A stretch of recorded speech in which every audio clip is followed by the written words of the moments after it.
started with that. It's bloody cold. We're in Warwick, and I've got 2 jumpers on. You got 2 jumpers. Lucky we've got these hoodies. You've got to get out there, get the hoodies, jump on the website, www.overtakinglane.com.au. I had to think about that. Why did I have to think about it? What have we got happening today? Well, we got some no prep drag racing, the Junga Bungers. You know where we left it last week. You've probably already seen the stream. Yep. And here we are. That's This is it. a bit more from the day. A couple of interviews, you know, the usual. So watch the racing, and we'll see you at the end.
All right, g'day Ross. We're out here, no prep drag racing today at Warwick, hometown track. How you feeling? Yeah. I think the weather holes, I reckon, will be good as gold. Like, you know, she hooked up on the first run. I just put a couple of more pound in each tyre and got me 200 off Matty, so I'm pretty happy. Yeah, you took him down the grudge race. Yeah, mate. Yeah, I wanted to run him again, but I had a pro tree. He had the normal tree, full tree, and yeah. Anyway, he didn't want to run again.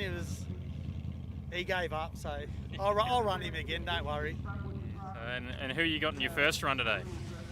Jacob Sedgast, the homos from down Gold Coast way, I think. Yeah, they come out, they whinging about they can't get 4G and all this stuff, mate. They're out in the sticks now. Like, what's with the country, with the city boys? You know, we're gonna throw everything at him anyway. So the track will come round. Are you going to take him down? Oh yeah, I hope to. Yeah, little 2JZ turbo thing I think he's got. We just talked about what we're going to do on the line there, and I'm just going to let him spool up and I'll come in and gentlemen's racing. No replacement for displacement, right? No, mate, no. I'll just let the big Cuba come through at the end, I hope, yeah. Awesome. Well, we'll have a chat to you afterwards and see how you went. Thanks a lot, mate. Eh? That's incredible.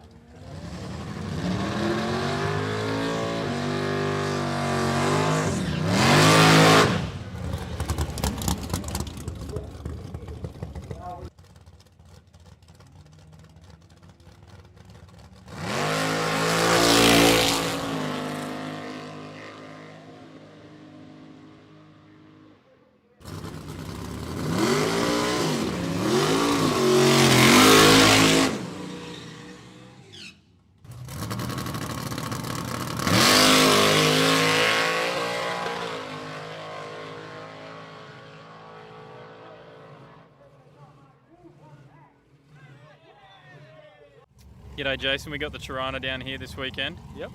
And what are we running under this one? It's got a 408 cube L98 in it, with just runs on pump E85. Little spray bit 200 of gas, but a nitrous. But yeah, it's pointless today. A little bit different running on the no prep track. Oh yeah, definitely. We knew it would be a challenge, but yeah, like there was even water on the windscreen in that one before I had that last pass, and I just figured what difference is it going to make? It's like driving on an ice rink anyway. So yeah. Yeah, well, we saw you at Kenda last weekend, and we were nearly going wheels up down there. So yeah, we were actually trying to pull plenty out down there just to get set for this, because obviously we don't pull a lot out. Normally progress it in fairly well on a good track, and yeah, we just knew with it. We've actually put a new diff in it recently, so we just wanted to try a few different things. Just being that it was a test day, it was good to try a few new things, and then yeah, obviously try and get set for a bit of this, you know, try a few different settings and get ready for the ice rink out here. But you know, I've definitely had more traction on a highway, that's for sure. Just out here for a bit of fun today. Who you got? Definitely. Who you got up first? Colin Weeks, I think it is. Yeah. You reckon you'll take him down? I've no idea, mate. I'll be just happy to make a pass, keep it in my lane, and keep it straight. So that's all we're aiming at, you know. Bit of fun, anyways. Oh, definitely. But I think it's anyone's game, that's for sure. I don't think there's any favourites. No. Well, awesome. Thanks for having a chat with us. Yeah, and no worries at all. Good luck out there today. Yep. Thanks very much. Keep it straight. Yeah.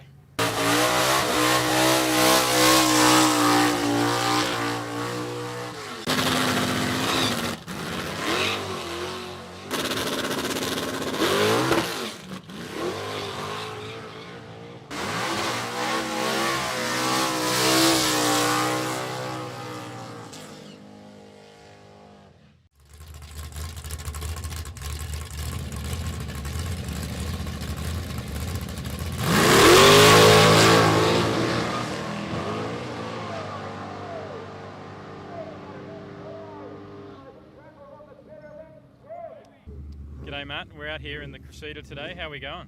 Pretty good. It's pretty slow. After running a 10 not too long ago, so coming here to run a 9 at the 8th track. Bit different taking it all out and seeing what you can put back in? Yeah, well, just running the street tyres. So I mean, I'm half Asian, so I don't really have much faith in myself, to be honest. So what do we got under there? 1 or 2J? It's a 2J. So 2J VVTi, stock wrecker motor. Runs 25 pound of boost, made 620 on Hoff's dyno. Yeah, does what it does. It's got a 4-cylinder ECU. It's pretty basic. 1 fuel pump, 1650 injectors. You know, I daily this thing, so you know the fuel economy at the moment is pretty bad. But you're just out here to have a bit of fun anyways. So. Yeah, that's it. You know, after all this COVID stuff, it's just good to get back on track. So Scratch the itch. yeah, you know, it's just 4 months of boredom. You know, have a car that I tune to make 600 horsepower and I can't even use it. Like, who we got up first? We got the Ute. yeah, it's LSX Ute. Yeah, he's having some traction issues, so you know, it's an even playing field on street tyres. It's good. Yeah. It's always a bit of fun. Well, what do you reckon? You reckon you can show him what the Jap's got? Well, I put £20 in it, so I know it didn't spin on £17, so hopefully £20 enough to get me a bit faster. I don't know. We'll see how we go. Well, good luck out there and have some fun. I appreciate it. No worries, thank you.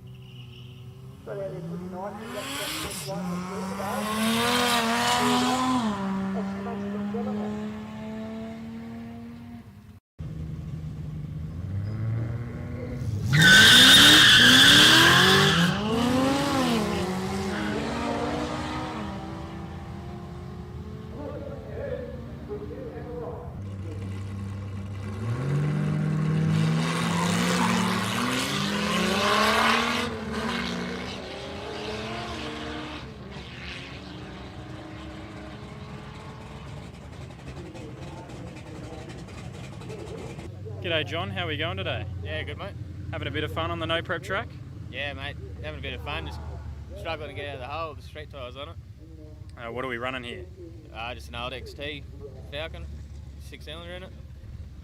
The barra motor or? No, old just crossflow. the old school? Yep. Yeah. Crossflow? Yeah, mate. No, 4-speed. Any boost or aspirated? Just naturally aspirated. Having a bit of fun though? Yeah. Scratching the itch? Yeah, mate. 4 months without any racing, it can take a bit of a toll. I haven't hit the track for about 12. Oh, true. So, there we go. So back out to have another go then. yeah. Get used to it again. What are we up against today? Something a lot quicker, probably. Well, I mean that can go either way, right? He can have more traction issues than you, so. With any luck. No worries. Well, good luck. Have fun. Cheers, mate.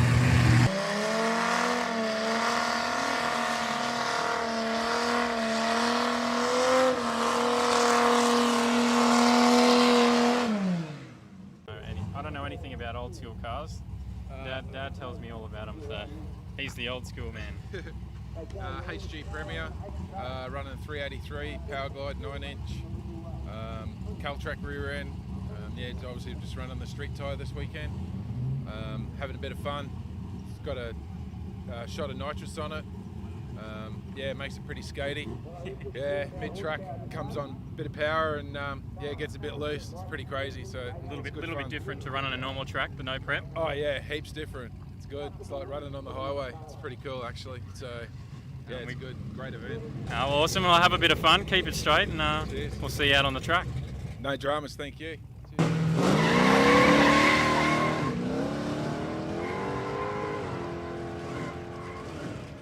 So we're going well. We're in the second to last round. How you feeling? Yeah, good mate, good. Yeah, looking forward to it actually. Yeah, having a bit of fun? Yeah, and I've been winding my mate up that I've got to race against, so just like Street Outlaws, a battle of the 4305. We live in Ipswich, so yeah, I've been winding him up a little bit this week, so yeah, it's just good that we get to race against each other now and yeah, see who's going to be the king. Well, bet it's been a bit different racing on this sort of track to probably what you're used to. Yeah, definitely. It's cold, it's slippery. Yeah, it's pretty sketchy running on street tyres. It's good fun. Love it. That's the main thing. You got any bets riding on it, or a case of beer or anything afterwards? Or just bragging rights, really. We'll get a lot of mileage out of it, whoever wins this round. So yeah, no, it's going to be good. Awesome. Well, thanks for catching up with us again, and have some fun. And the old Prem might do it. Yeah, I hope so.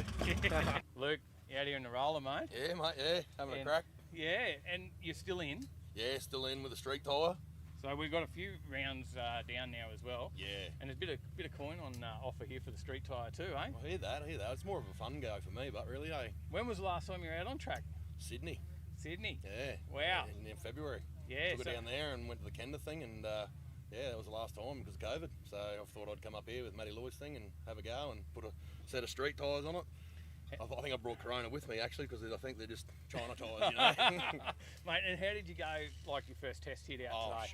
Shocking. I tried trans brake, bumped in, let it go, and it just blew the tyre clean off it. Yeah. It was no fun, trust me. I just backed off, and then I come back to the second pass and just went in with the foot brake, and I've just been foot braking it all day. Yeah, right. Yeah. All right, well, tell us a bit about what you're running in the roller. At the moment, it's just a V6 Buick, like Commodore engine. Yeah. Just stock standard bottom end. Yeah, right. It's got a camshaft in it, head's turbocharged. I used to run a bit of gas and I don't run gas anymore. Trimatic. Yeah, just pretty well that's about it, mate. It's a Hilux diff. E85. Yeah, there's not much really to it. It's just something you can just buy off the shelf pretty much. I'm guessing it's, when you think about it, work that out, all the mang and the Trimatic. Yeah, it's the main, mate. It's the main. It's the main. It's, anyone could get out there and that's put that sort of combo yeah, together, right? Yeah, it is now. Like I've had the car nearly 10 years, and I built it like 11 years ago or something as a burnout car. And I just got out of the burnouts, and me and a couple of boys decided to go drag racing, and yeah, we just went from there. It might have cost me a bit more, so I thought I'd better not go and just pop one at the burnout. So I thought I'd come drag racing, and No, just got quicker and quicker and quicker, and had to put a cage in it. So yeah, just play as we come, and got a couple of good boys to give me a hand and go through the paces and just see what we can get out of it. I'm probably a bit surprised actually of your combos after watching it go down the track and then learning what's in there. It's like, oh, really? Yeah. So, mate, that's really impressive. So good to watch. Thanks for coming on camera. I know you were keen. Yeah, no dramas, man. No, I'm not really the camera kind of guy. So yeah, no, just that's all right. Yeah. No, Neither am I. No, we just got to push forward. But no, that was good. But I'd like to thank a couple of people like Gumdale, my mate Advance. Also Snakes Performance, Prestige Fences and Gates, Racing Mechanical, Sheebs at Outlaw, Mercury Mufflers.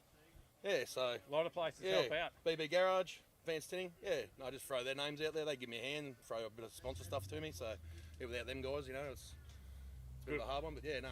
Good on them, mate. Good on them. Thanks very much. And good luck in the next round. Awesome. Cheers, bud. Thanks.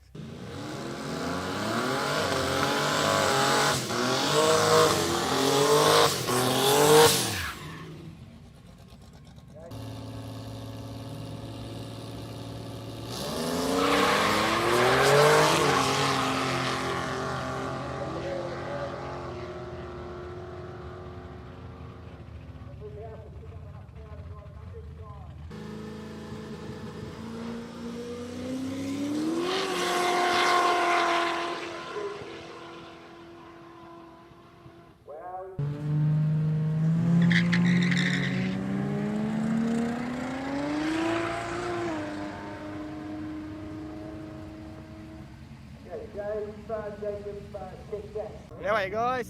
A bit cold up here, I can tell you. Having a bit of fun? Yeah, it is fun actually. Slippery, but that's what we come up. We expected that. So we got the old girl down on the second pass, which was good. So we're just wiring in a little bit more power this time and see if we can get a little bit faster. Now what have we got under there? As you can see, the old school injection. It's on a 598 cube big block Chev, 2-speed power glide, and obviously a 9-inch. Everyone runs a 9-inch. So yeah, and nitrous. It's got 370 horsepower nitrous in it as well. Oh, there you go. Well, how much power would you run on a normal meet, do you reckon? We're probably putting down 1300 at the treads, and here we're trying to take off on like 200. But no, we're probably leaving here. Yeah, so lazy, maybe 300-400 horsepower, and then slowly feeding it in. First pass, I nearly crossed the centre line. The big long guards crossed the centre line, but the tyre didn't. About 2 or 3 times. But just out here to have some fun, Yeah, have some fun. Scratch a bit of that itch that's been itching. That's it, mate. See if we can do some betting, get some money. And we're up against the bit of new school. I think she's going to hook up and go. That's the problem. That's the thing. These things, they're good, aren't they? Yeah. turbos to wind the power in, and it's probably got traction control too. So. Well, it makes it anyone's game, that's for sure. Yeah, so. that's right. It does, mate. Like, you couldn't get anything more different, could you? No. Old school to new school. So, Awesome. it'll be fun. Well, Let the best man or lady win at the other end, eh? Well, we're looking forward to seeing that out Yeah. there again. So, Yeah. But, Hopefully we'll be back for the second round. So. well, have some fun. Yeah. Keep it straight. Yeah, we'll Cheers, try, Greg. dude. No worries, eh? Thank you.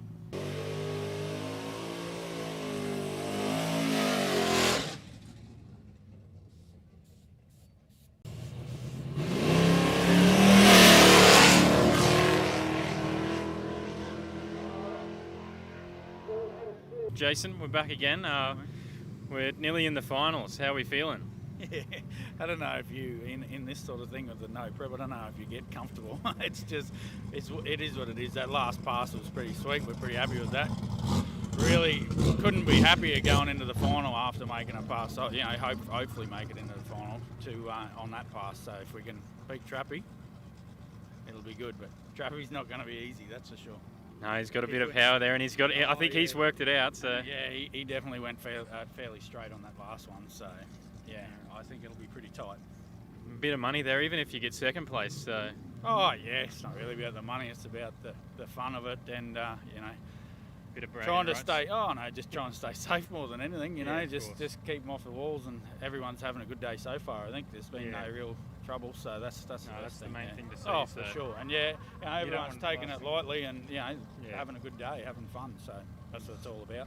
Oh, no sheep stations, even though you know there's a little bit of cash there, but it'd be nice, but long way to go. Not the most important thing. No, it's not. Long way to go yet.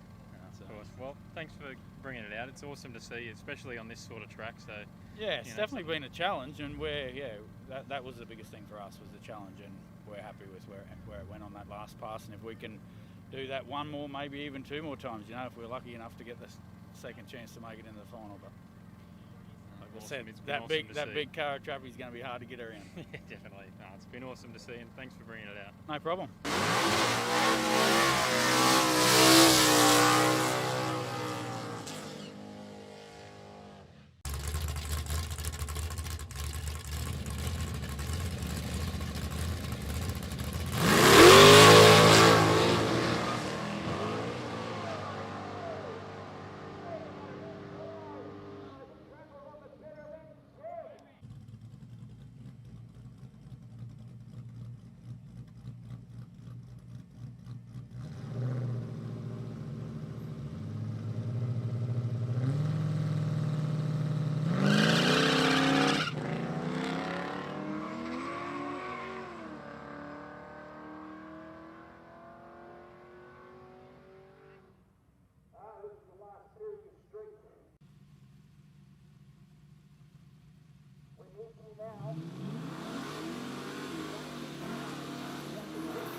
Luke, had a bit of fun out there today, mate, in the small tyre, and it was pretty good to watch. So, mate, what a great event.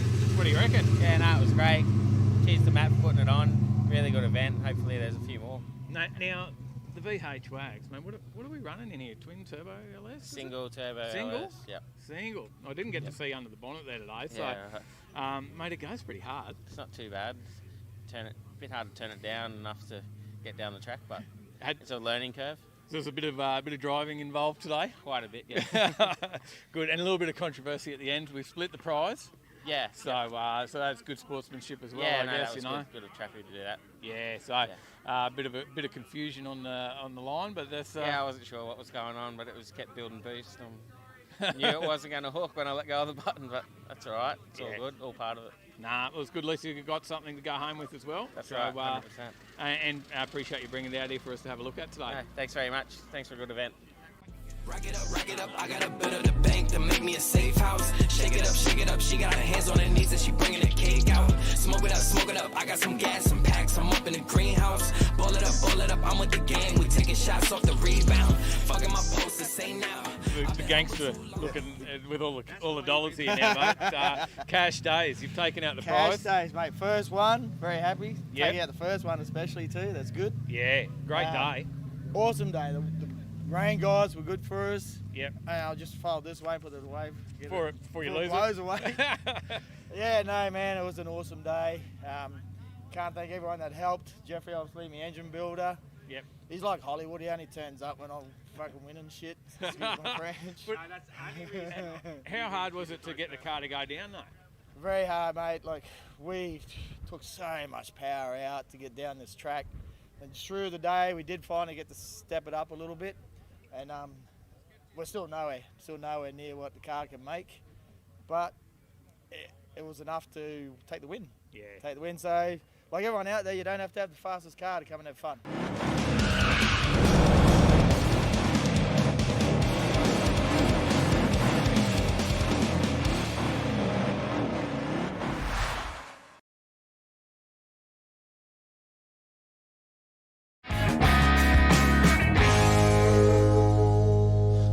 What's up, Overtakers? We're back. Here we Another are. week.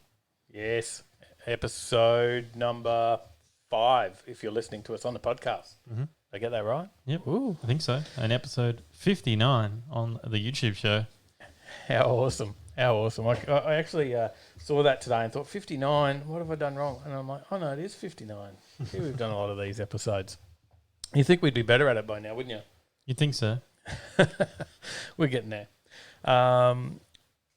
Look, I've already jumped ahead on my slides there as well. Look, that's all right. I'm already straight to the shout out to the supporters over at Superformance. Been in the business for over 40 years. They have. They have. And tell us all about it. They do complete custom car builds in-house, including suspension, front end, independent front suspensions, chassis, you name it. They can probably do it. 9-inch diff. I can get that there? Yep. Yeah? Certainly can. I get a crate engine? Yep. Yep. I can get a built engine? Yep. Oh, it's You just can get everything. some stacks on your engine. Some similar to some Hillborn injection. Mm-hmm. There you go. I think he's actually got one sitting there for a project. I believe so. Yeah. I think it's his engine, isn't it? I think you might be right. Which will be very cool to see when he gets that in the car down there. Worth going in and having a look anyway, guys. Go and check it out in the showroom. You can have a look.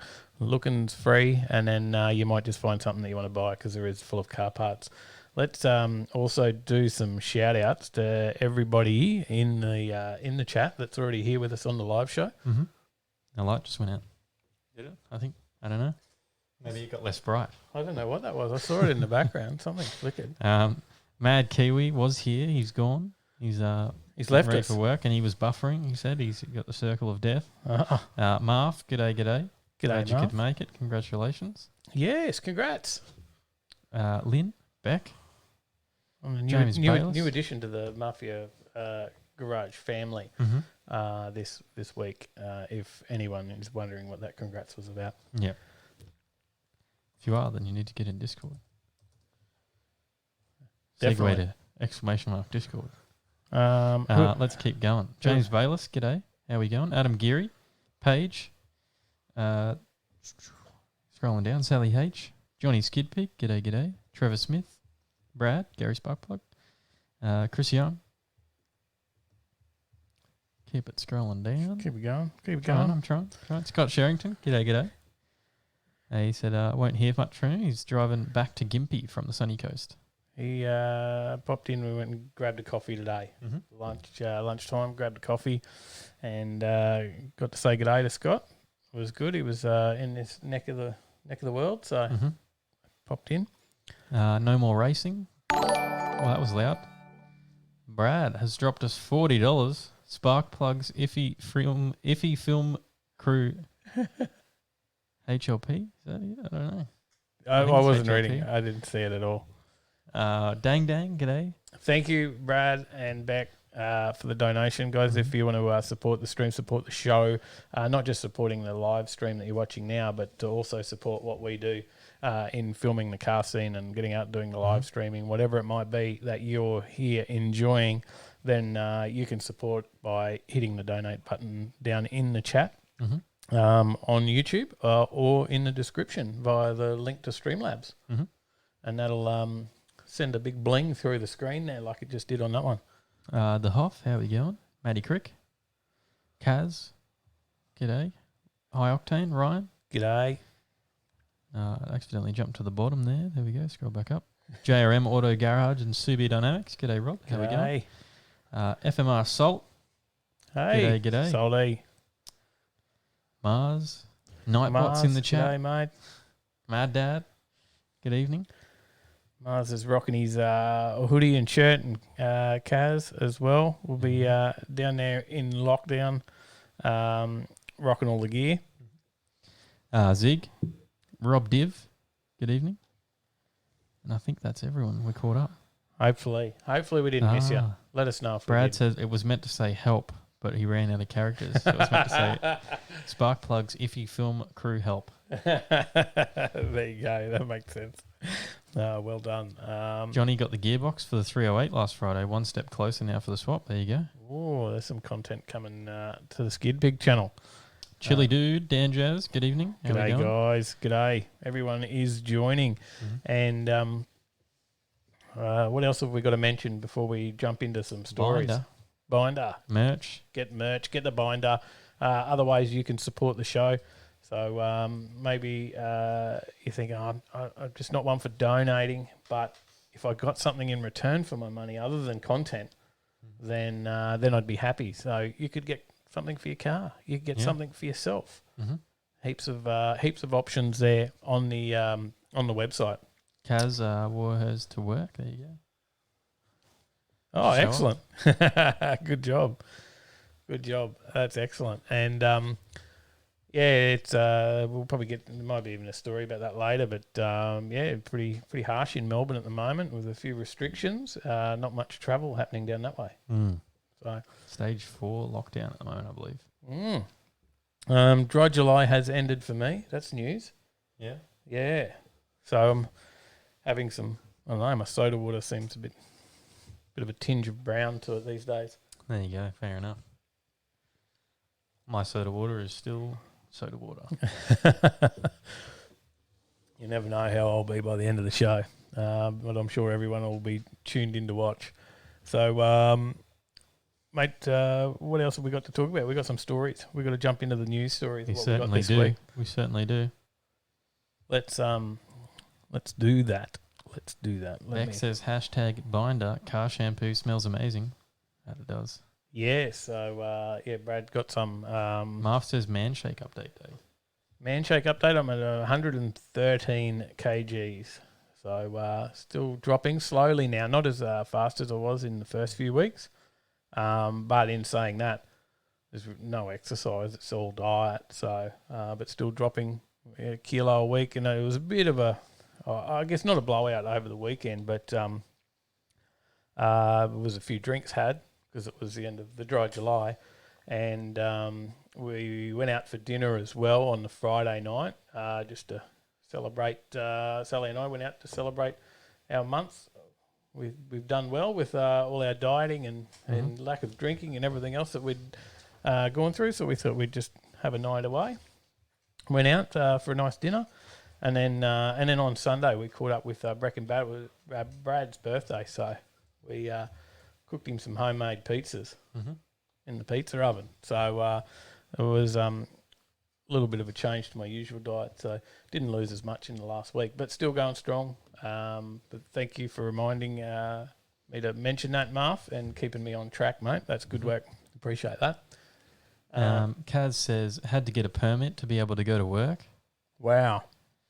Dan Jazz says, daughter got her P plates today, tracking her phone. She was in Sydney City in peak hour today. Stress moved to next level. I bet.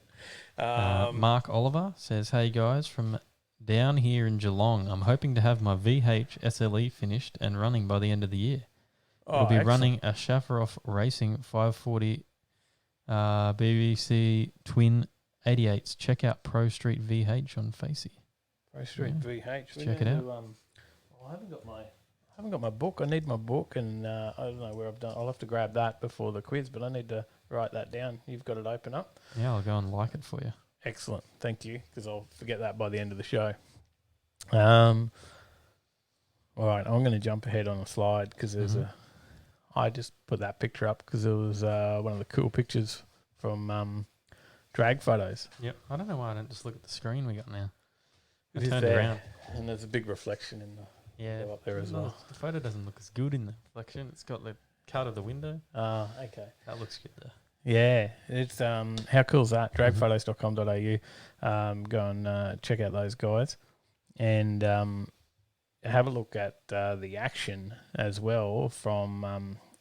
You would have already seen it, hopefully, from this week in our video, the recap. If you didn't get to see the live stream, which is all still up there, so there's plenty of opportunity to watch that if you do want to go and see it.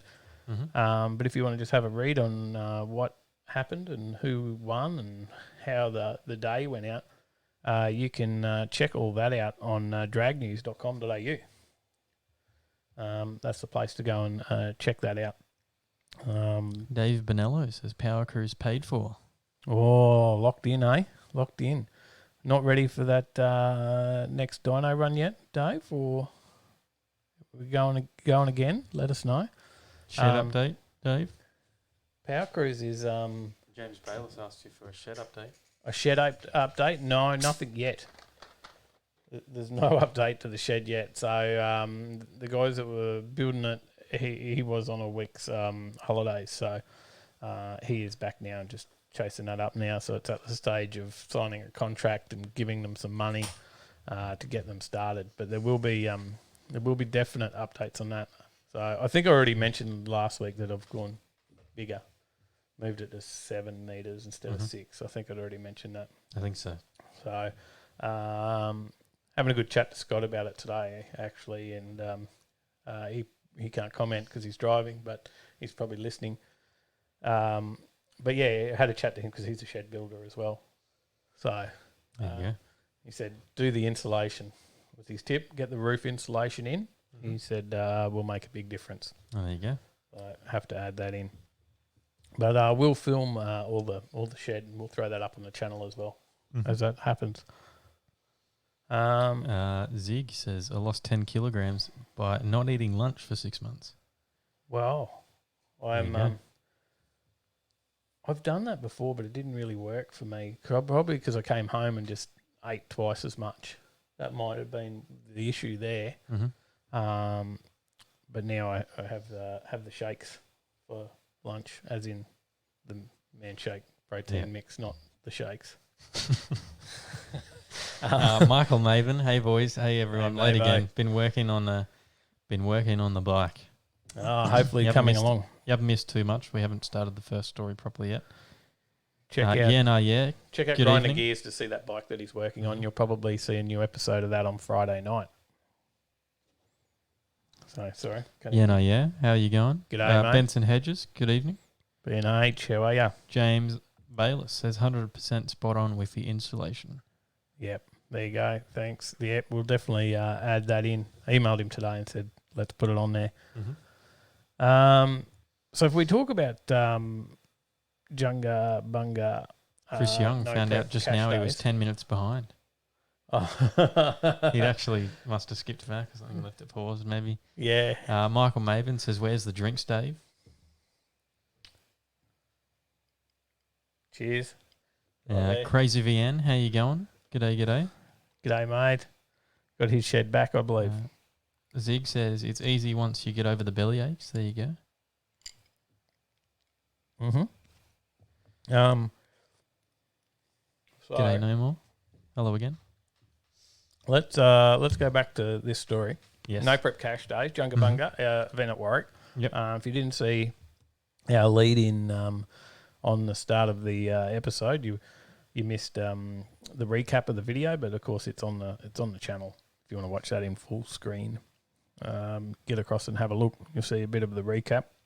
But it was a great event, and Matt Lloyd did a brilliant job of putting that on, along with all the volunteers involved at Warwick Dragway. It wasn't him on his own. Obviously, he had the idea and wanted to get it done.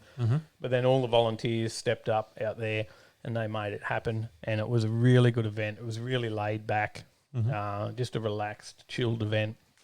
Not a big crowd. Obviously no spectators and stuff like that due to the pandemic. And it was just good, wasn't it? What did you think? Oh, it was awesome. So much fun to watch. Something different to watch as well. It's not really used to watching a track like that with nothing on it. Yeah. And interesting. It was anyone's game. It added that third element to it, and maybe having a little less power than the guy next to you helped you out. Yeah, watching the test runs of the morning, they did 2 test hits. Everyone got 2 test hits before they did the first round, and just watching them go down there, some of them got a bit hairy, didn't they? Yeah. And no, it was pretty cool. It was a good idea. They have done them before at Warwick, but it was just good to see this one make a comeback. And they just ran 2 classes, small tyre and street tyre, and they just found that they were the most popular classes, but they're introducing another class in the next one. Yep, introducing big tyre. Going to the big tyre. So I think there's still spots available in that. They're already sold out, I think, for spots in small tyre, and maybe a few left in street tyre, and there's some left in the big tyre. There you go. G'day, Paulie. How you going? Yeah, mate. Mark Oliver says, engine made 849 horsepower on the dyno without the turbos. Wow. Engine goes into the container this week to come over. Hope to bring it up to Willowbank to race it next year. There you go. Holy doolies. Goes all right. Yes. That would be great to see. That does have some power. Wow. So, yeah, the No Prep events out there, we'll continue to see them, and there'll be a new one come September. And we'll definitely be out there for that. But small tyre, we got to see Trappy take that one out, and we saw Mark Green take out the street tyre event. So there was some good money on offer, and I think there's even a little bit more money on offer in the next one. I know they've got some sponsors coming on board, and we'll probably make mention of them as it gets closer. I think MotoFab is in there for anyone that watches them on YouTube as well. They're one of the sponsors in the next one, so there should be a bit happening. But yeah, you can check that whole wrap up on dragnews.com.au. Anything else there? No, not too much left there. No, got that. Okay. All right. What else? What else we got? Next story. Yeah, bit of the news about Winter Nationals. It's been cancelled. Damn. With the current closures of the border and unsure of when it's all going to be opening, they are calling the Winter Nationals off due to a lack of ability for competitors to attend Willowbank Raceway. Yeah, and that's a real shame because they had only just released the ticket sales for that event in the last week. I saw that come up, and the ticket sales were on offer online. You were able to do that, but now unfortunately the board of Willowbank have been monitoring the whole pandemic scenario very closely, of course, as they would be, as most organisations are at the moment. And as you said, due to those restrictions, it does restrict what racers can come and race. Yeah. So they have cancelled that event, and I think there will be some refunds. So the statement is, the board is very disappointed with having to make this decision, but in order to host a truly national event, all states should be represented, and this is not achievable under the current circumstances. the board has determined that any competitor that has been entered in this year's event will be offered a transfer of their entry fee to next year's event with no price increase applied for any competitors that accept that offer. Spectators that have purchased tickets to this year's event will be offered a transfer to next year's event with no additional price increase. Importantly, both these offers will ensure that these ticket holders and competitors are locked into this year's pricing. Willowbank Raceway will be in contact with all competitors and ticket purchasers over the next 3 weeks to provide updated information and full details of all the options available to them, including transfer, credit, or a refund if requested. So, on a positive note, Willowbank is planning for an event utilising current-based competitors. Queensland-based. Did I miss a whole word there? Yes. Utilising their Queensland-based competitors and, if possible, those from interstate, which will take place later this year. And the ticket holders that retain their tickets for the 2021 Gulf Western Oils Winter Nationals will also have, as an added bonus, the benefit of being granted exclusive access to purchase tickets to attend that new event that will be added to their calendar. So there you go. And that will give them access to be able to buy those tickets before going on sale to the public. There you go. G'day, Mal. How you going? The Hoff says, shit, I wondered why a new test and tune popped up today for the 15th. Yes. Well, you're Good jumping segue. ahead, Hoff. Hoff's jumping ahead. Good segue. Anthony Bellini, how you going? G'day, mate. Good evening. Welcome. Benson Hedges says, what happens if they're still doing this next year? Yeah. Well, Good question. we'll wait and see. Stay tuned, and we'll find out. Hopefully, it doesn't run that long. Now, Yeah, test and tune, as the Hoffs mentioned. Hoff. What did Hoff's talking about? Test and tune. Mm-hmm. There you go. Test and tune is on the 15th, but I think that was planned because the last one was on the 1st. Weekend just gone. There was one on the 1st, and then 2 weeks from there will be the 15th to run the next event. That test and tune will be a dual event, the same as the one that was on the 1st. Yep. And they're going to run 2 sessions, right? Yeah. One gates opening at 10 a.m, on track by 10:30, and finishing at 3 p.m. All competitors of this morning session must vacate by 4 p.m. And then session 2, gates open at 4 p.m, on track by 4:30, and finishing at 9 p.m. Well, the reason I put this up there was because I was looking at this today, and I thought, maybe I need to enter. Yep. Because to touch on our next story, I will be entering Road Trip. There you go. So Road Trip Drag Challenge, that's locked in. We'll talk about that in a minute. But that's coming up at the end of October, right?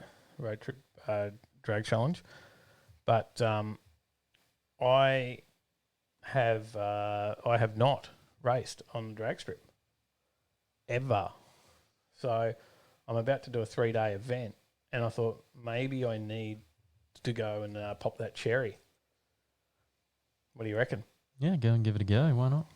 What does everyone out there think? Do I need to get out and do a test and tune on the 15th, and should we film that? Big Keg, g'day. Jay-Z Life. G'day, Custom guys. Dream Industries, g'day, Rob. Hey, Rob. I see his shed build coming along very nice. You mightn't have seen that. I'll show Skid you Pig some says, pictures. hell yeah, Dave. James Bayless says, great, Dave. Can't wait. I think it's time to get out there. Mal and have a go. says, you're entering the Mirage. Yeah, you're going to take the Mirage back again Probably for another not, run? Not for $60. The $20 Friday night lights are not too bad in the Mirage. If you're coughing at $60, you want to go a bit quicker? Is that Probably. $60 needs to be faster? Yeah. There's more value in, but you won't be on the track A as little bit long. more fun. Wouldn't you get more But value I out of think your it would- money in the Mirage because you're on the track longer? It would be more fun in something faster for me. But $20 last time, you spent a whole minute on the track Yeah. in 3 runs. I probably could have done 5 in the night too. Yes. I just kept turning around. We had to do some filming as well. Marv is curious if this will affect Summer Nats, Rocky Nats, etc. If so, we can have our own event for everyone except New South Wales and Vic and call it COVID Nats. Yes, we might just have to build the Overtaking Lane garage and hang out there. The Hoff says, yep, get some test laps in, Dave. I have to race the VL on the 15th is the plan. No worries. You might have to give me some tips on what I'm doing. Although it's pretty straightforward, I guess. Go up to the line. It is wait straight. for a green line. It's drive. It's very straightforward. Green light, that's all you want drive. to do. Just drive straight forward. Not left, not right. Literally straightforward. Yeah, it seems pretty simple, right? Like, how much practice do I need? Drive up there, get the lights on, wait till it goes green, take off. How hard can it be? Okay, maybe there's a bit more to it. Chris Young says, go Dave. Big Keg says, don't pop panels. It'll be in the ute because the couple of things. The HJ is a cruiser, and we're still waiting on some interior for the HJ. So when we're You probably wouldn't be able to run down the track with a camp chair as the driver's seat. No, I do need some seats back in it. And the update there, the fabric is in the country, so that has arrived last week. So that will be starting to be stitched up and put back into the form of a seat, hopefully, and we'll hopefully be putting that back together soon. But I was thinking about ripping the carpet up and putting some Dynamat sheeting or some roadkill or something like that down. Mm-hmm. Maybe we should write to our friends. And see if they'll supply some roadkill matting for us. Mm-hmm. Give it a try. Off topic. Yeah. But Michael Maven says, that's rad, Dave. Send it. Johnny Skidpig says, send it. Rob says, thanks. Shed's coming up mint. Oh, Mad Dad great. says, no good having a toy if you don't use it. Mel says, that's $3 a second. Trevor Smith says, once the bug bites, it's all over, Dave. Yes, Chris possibly. Young says, how much does it cost for you to race? $60 for the test and tune. That's Aussie dollar, so about £30 or something like that. I don't know. Maybe £32. So There you pretty go. close. There you go, £32. Mal for you says, in the need to UK. see the R33 versus the Ute. If Dave wants to pay for it, I'll do it. Not if you break it. Oh, It is pay an for it if I RB. break for it. Pay for it if I break it, but you can pay my $60 entry. It is an RB. Once you break your LS. Maybe some donations will pay for it. We've got some donations that have come in that'll pay the way. Make it happen. But is it an even run? He knows how to race. He spent like we've Know how already to race discussed the it. dra- You've already spent a whole minute there. Yeah. You've spent a lot of time on track already.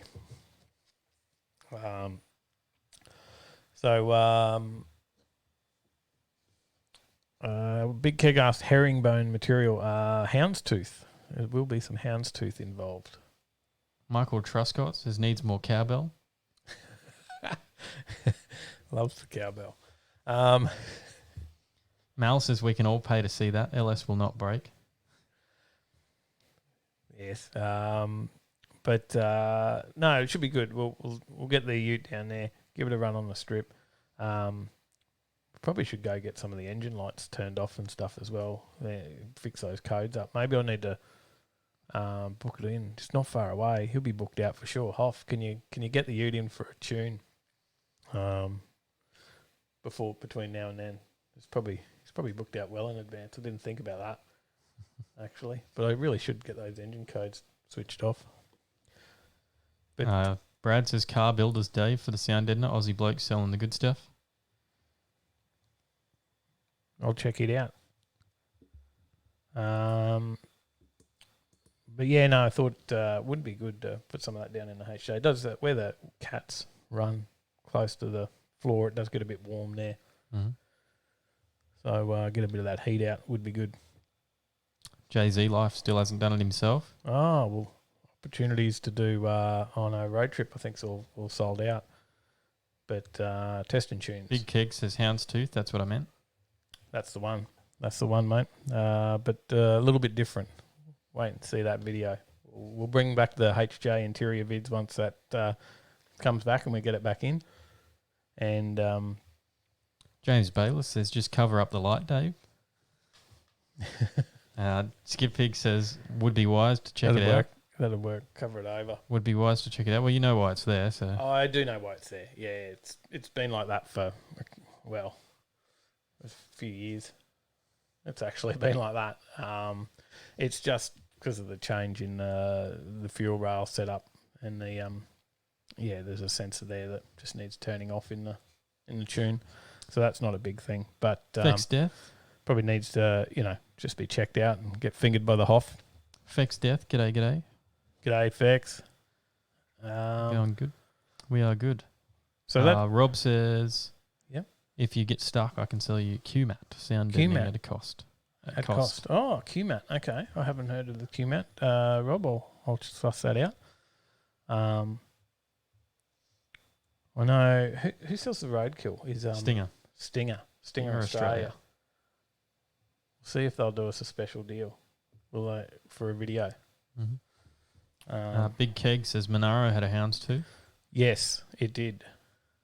And we're going for that look, but slight change. Hence why we had to get it in from the States. All right. Next story. So that leads into that. The drag challenge. The road trip drag challenge, which is, and I think I've linked you the wrong event. Yeah, that's right. In the links, but that is on at the end of October, and it will be a 3-day event running 8th Mile, I think. I don't know if they do the quarter at Willowbank and then 8th at Warwick, or they just run 8th at all three. I think it was 8th at all three last year. So, well, one was Lakeside last year. So it will take off on the Friday, and Friday we'll have Willowbank. We'll be racing at Willowbank on the Friday, camping out there, driving out to Warwick. It's a road trip challenge, so you do need to drive your car between. You can have support vehicle. You can have another vehicle carry your spares and stuff like that. So you just can't trailer your car. It needs to be registered and it needs to be driven between tracks.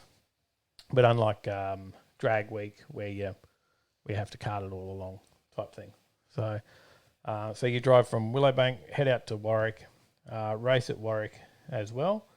And I think there's a second event on at Warwick as well in amongst that, where you also can have a run for some money, like an all-in event, because it is classes. You go into different classes. There's about 7 classes or something out there for different class of vehicle, and then back to Willowbank on the Sunday, and then racing there.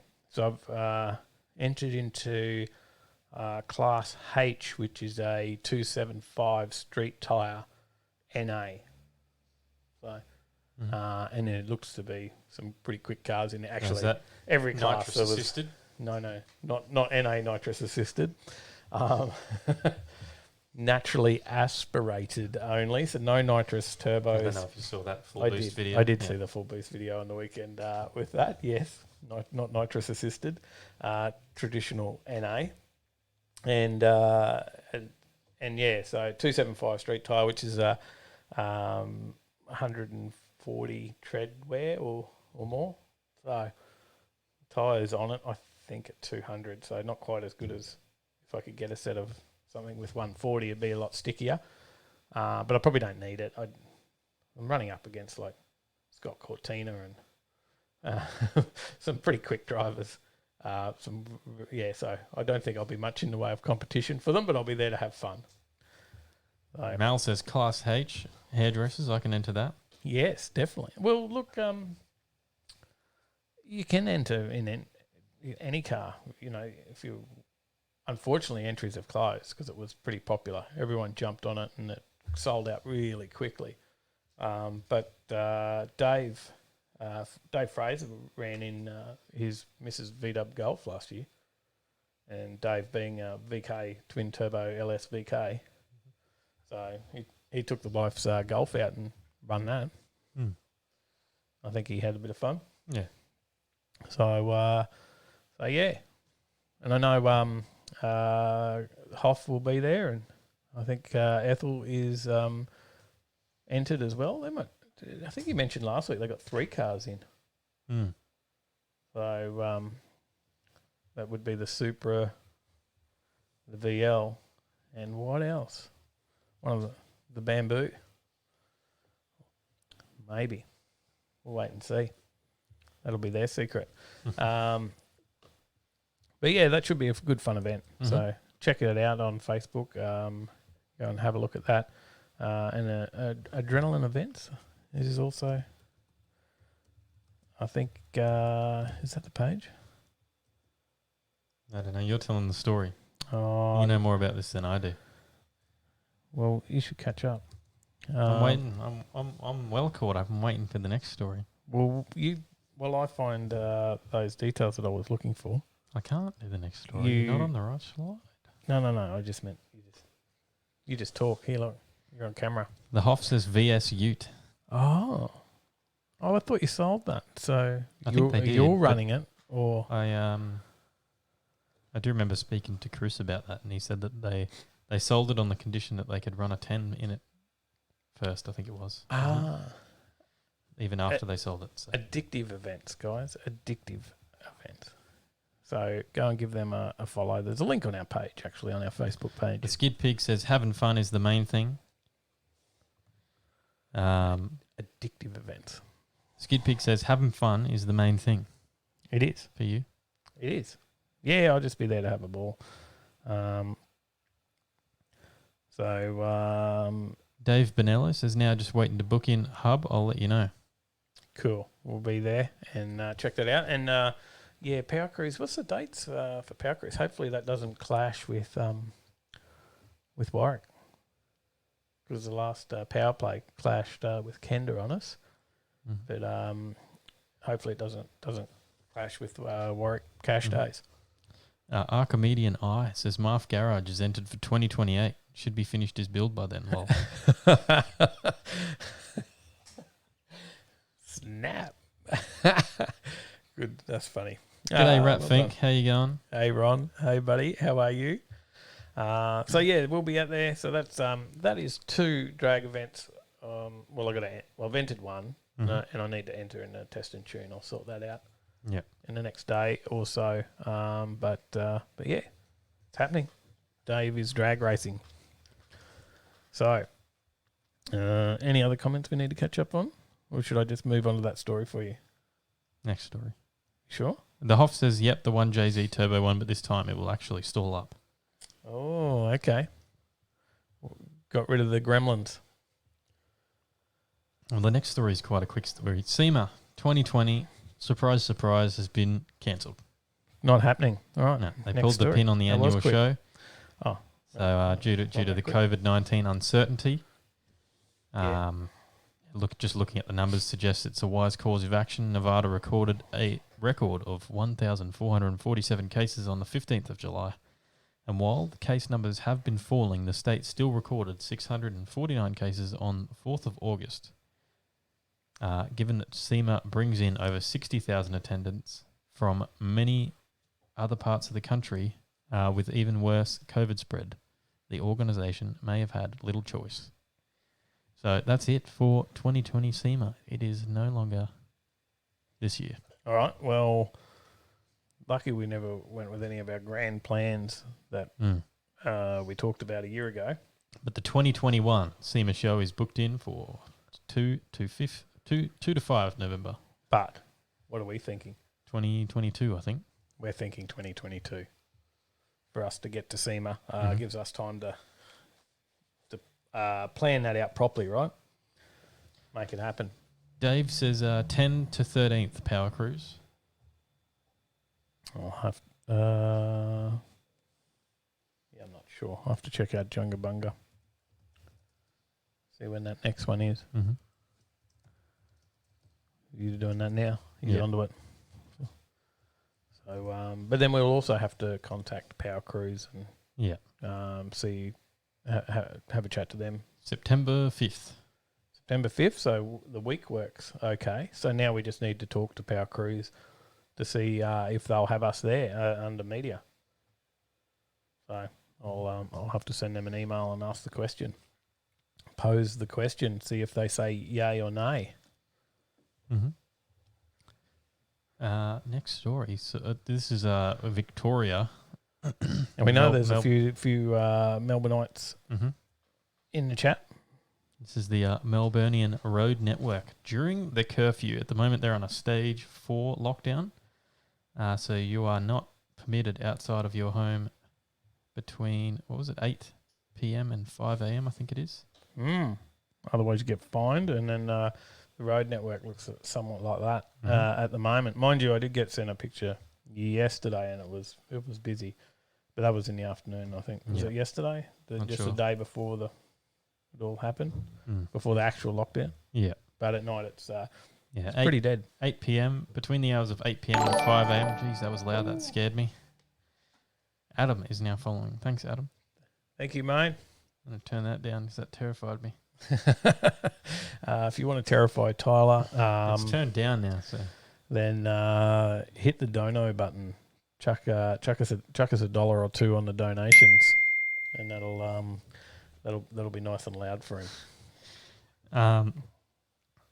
So yeah, the curfew means the only reasons Melburnians should be travelling between the hours of 8 p.m. and 5 a.m. is to work, seek essential health treatments, and for care or safety reasons. Rat Fink says, well, then I'm going to 2022 to meet you all there. Sounds good. Awesome. Sounds good. Yeah, we're planning it, working on that. Hopefully 2022 should give enough time for everything to get back to normal, and hopefully enough time for us to save. Yeah. To be able to pay to get there. Mm-hmm. Says Tyler is buying a house and probably will have no money, but yeah. That's why I said you got to pay my $60 entry fee. Yes. Rat Fink, pretty sure you need to get tickets to SEMA, not to the public. That is correct. Mm-hmm. It is only for people in the motor industry, but fortunately we can go under a media pass. I think we can apply for media. Mm-hmm. Alternatively, we have a couple of other people that will be going that will get us in. Rob's in the chat now. He's heading over there in 2022. We're coming with you, Rob. So, he'll help us get in. But we can apply for media pass as well. Mm-hmm. So yeah, the curfews, that sucks. Yeah, I guess it's got to happen, which is really unfortunate. But just to get the numbers down. But it just sucks that they can't. Like, there's no non-essential stuff at all, right? So you can't just go for a cruise, or anything either, which has been, I think, for a while. That's not new. No, that's already been underway for I a think little bit. You could only be in your own neighbourhood. You could go. I think you could go for a drive as long as you didn't leave your area. Well, there's things that like I've a heard radius on the news, around you can't your even home. exercise and stuff now, or is that just people that are? Not sure. I don't know. I just knew you tested. could drive before all this happened. I think you could drive around your home, like in the radius around where you lived, but you couldn't stop or get out of your car. Mark Rob Oliver's says looking at 2022 for Drag Week. That would be good too. That'd be cool. Rob says, let's lock it in. Sounds good. Drag Week would be awesome to go and check out. Kid Pig says, can you do a +1 for me? We'll need a cameraman. It should be good, and it's a good plan. We want to do that, and we'd love to check out a few other things while we're there. Yeah. Do all the touristy stuff, go do at least a portion of Route 66. Yeah. Disneyland. Hire something cool. Universal Studios. Yeah, I always wanted to do the Universal Studios and stuff. Hopefully all that stuff's back up and running. Surely by 2022, right? Yeah. Mal dropped $2.22 for 2022. I love it. You can't say that yet. I haven't heard the bling. You're ahead. It's going to be loud. You just turned it up. Look out. You're prepared this time. Yeah. We are really lucky. Dave Ray just said, glad Queensland hasn't gone out of control with COVID. We've been really lucky. No cases today, no new cases. So Hopefully it keeps that way so that we can keep getting to the events, and at least is that light getting? It's getting duller. It is, isn't it? Yeah. Maybe I put a head battery in. Possibly, I might have to fix Okay. that. Mal's donated $2.2022 for There you go. 2022. $2.2022. That took a while. I actually said $2.2022. Let's see. James Baylor says you could drive in your suburb, but now it's all home detention, solitary confinement. Man, that sucks. That sucks for you guys. So hopefully we can get to more events and bring you Darcy some footage. Darcy Greener went to Drag Week last year, hoping to be back there 2022 and do PRI instead of SEMA. Yeah, a few people have said, SEMA can be difficult, like to get around and not as exciting as they seem. Other people love it, so I don't know. I think it's just one of those things to tick off the bucket list, though, for us. Yeah.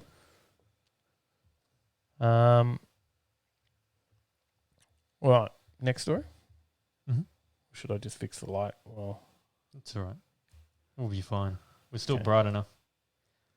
There we go. Next story is Rockhampton drag strip plans unveiled.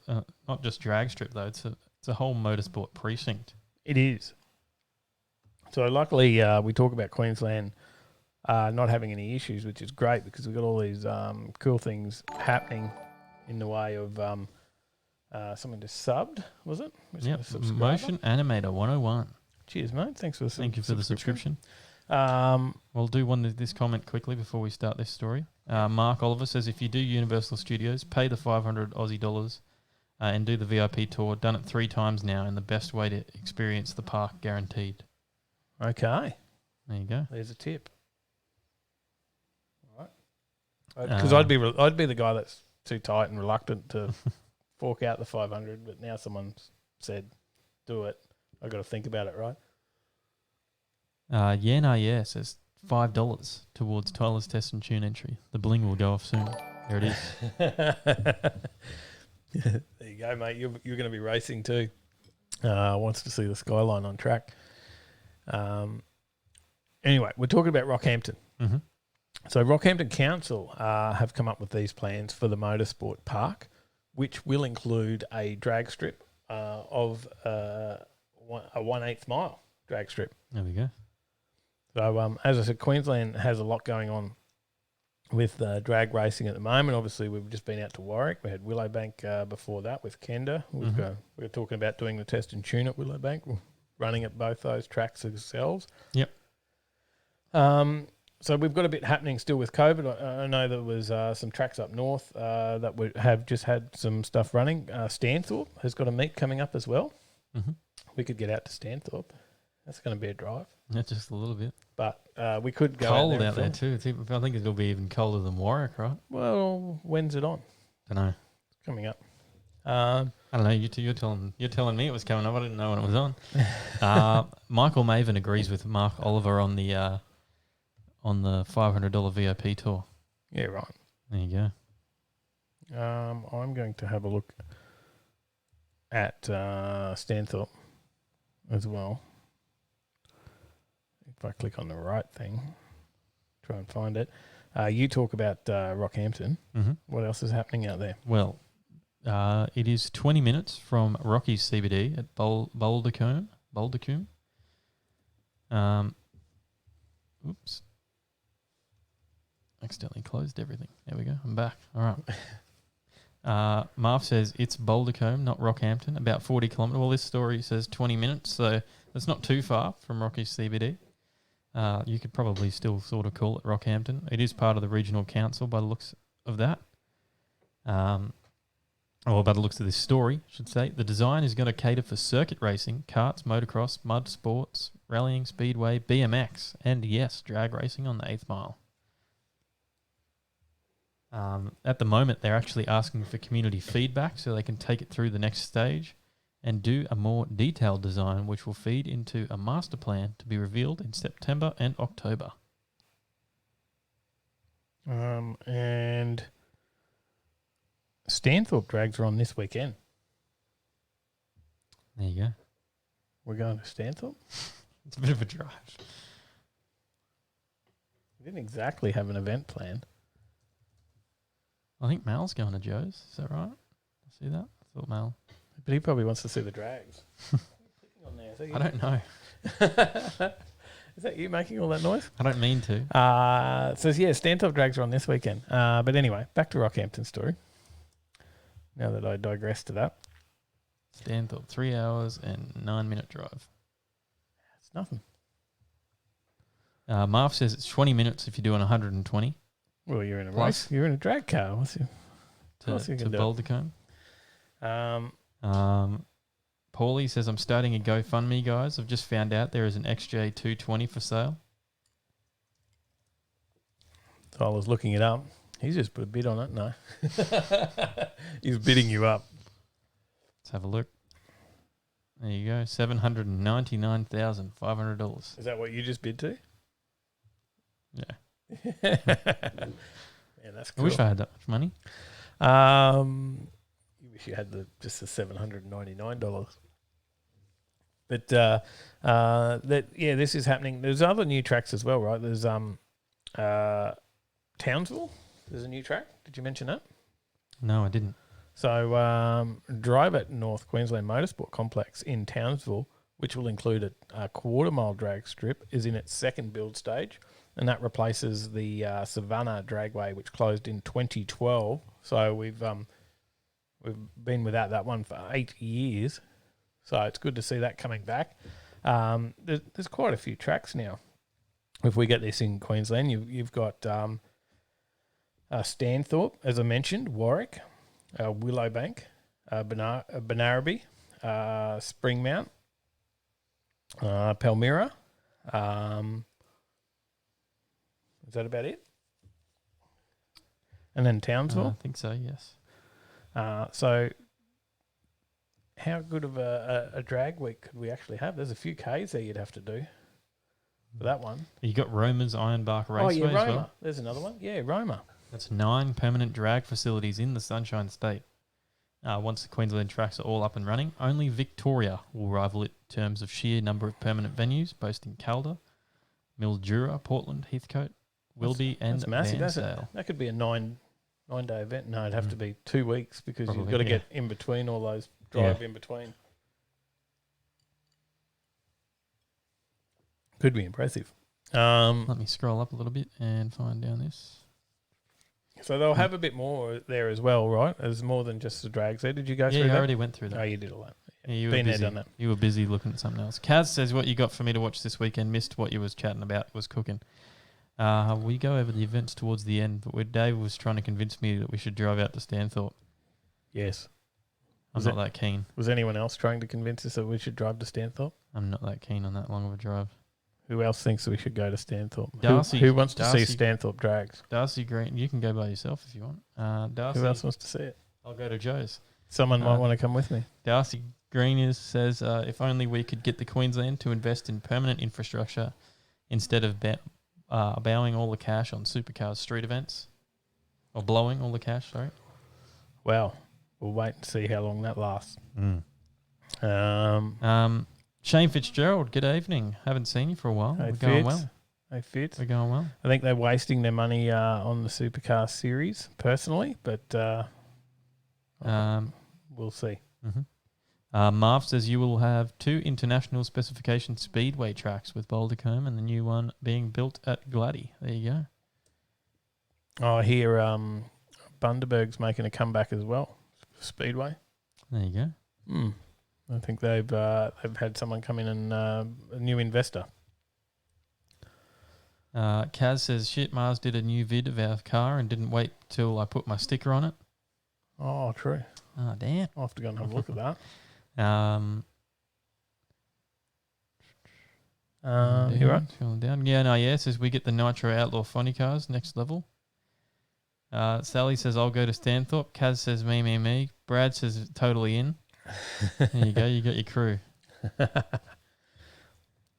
I think there'll probably we might be able to do a live stream, but I think we'll be pushing our luck for service. But We can definitely go and film it.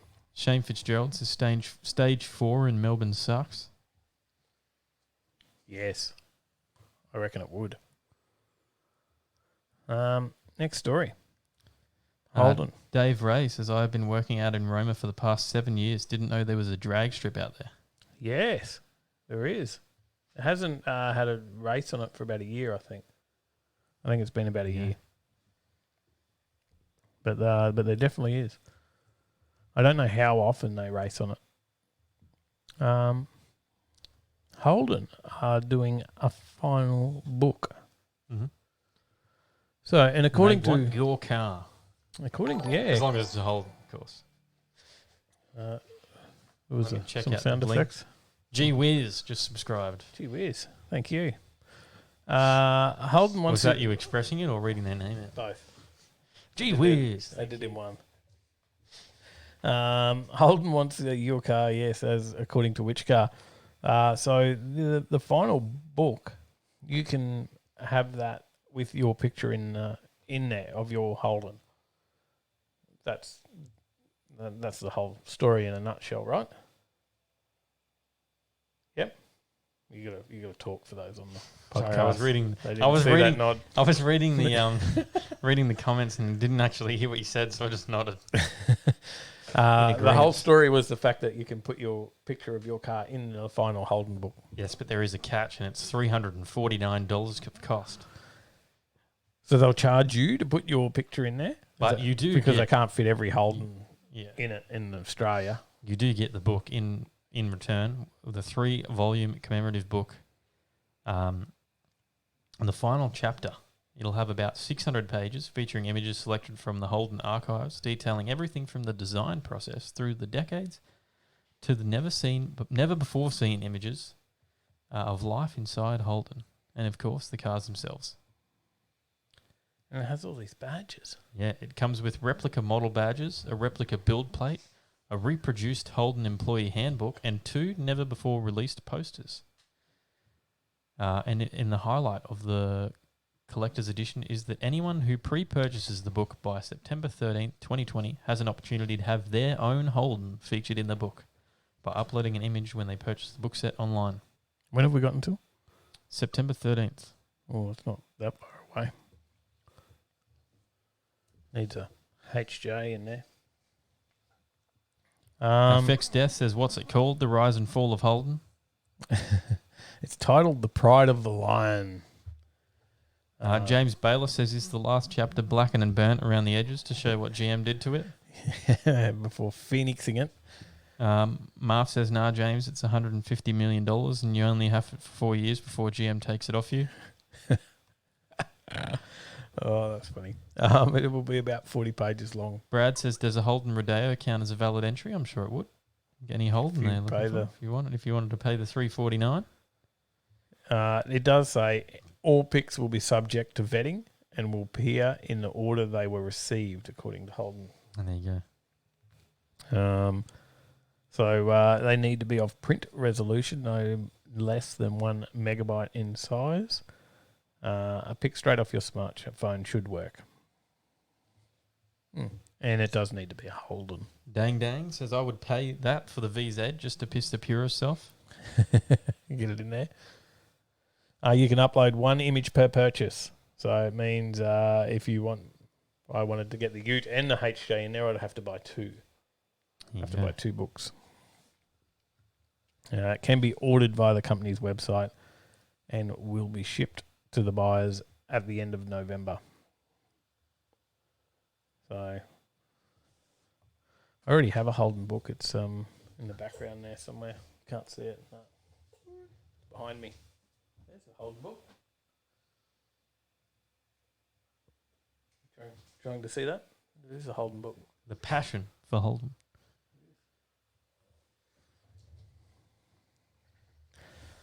There you go. If you're interested, get on that. Suss it out. The next story, more Holdens. Strong prices for some hot Holden V8s. Like this XU3 Yellow muscle car.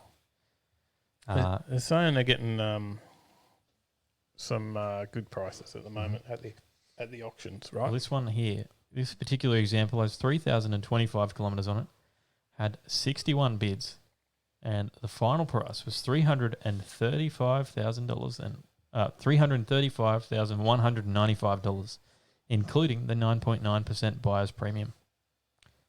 This GDSR was number 65 of 85 built, but it didn't feature the optional HRT optimized engine. Oh, really? Okay. I'd still rather that than a chicken coop Ford that we may have spoke about in last week. You probably would have preferred you might have picked the Ford if it was in that condition. Maybe, yes. Yeah, I would say that's a possibility. What else went at the sales? Well, another super rare HSV, one of 10 10th anniversary VT Senators, secured a strong result. $52,752. Build number 8 with 117,000 kilometres on it. For VT. Jaffa-coloured Senator. It had been in storage for the past 10 years. There you go. He hung on to his VT to get the dollars for it. Monaro? Paulie says, I wonder if I can sneak a Toyota Lexan through. Give it a go. Big Keg says 20 pages of Barinas. Yeah says only Holden book I need is the workshop manual. Russ put the Barina in there. Adam Geary says, does a 1948 Holden Pontiac count? They had a Holden Pontiac in 1948? What? I don't know. Hang on. How does that work?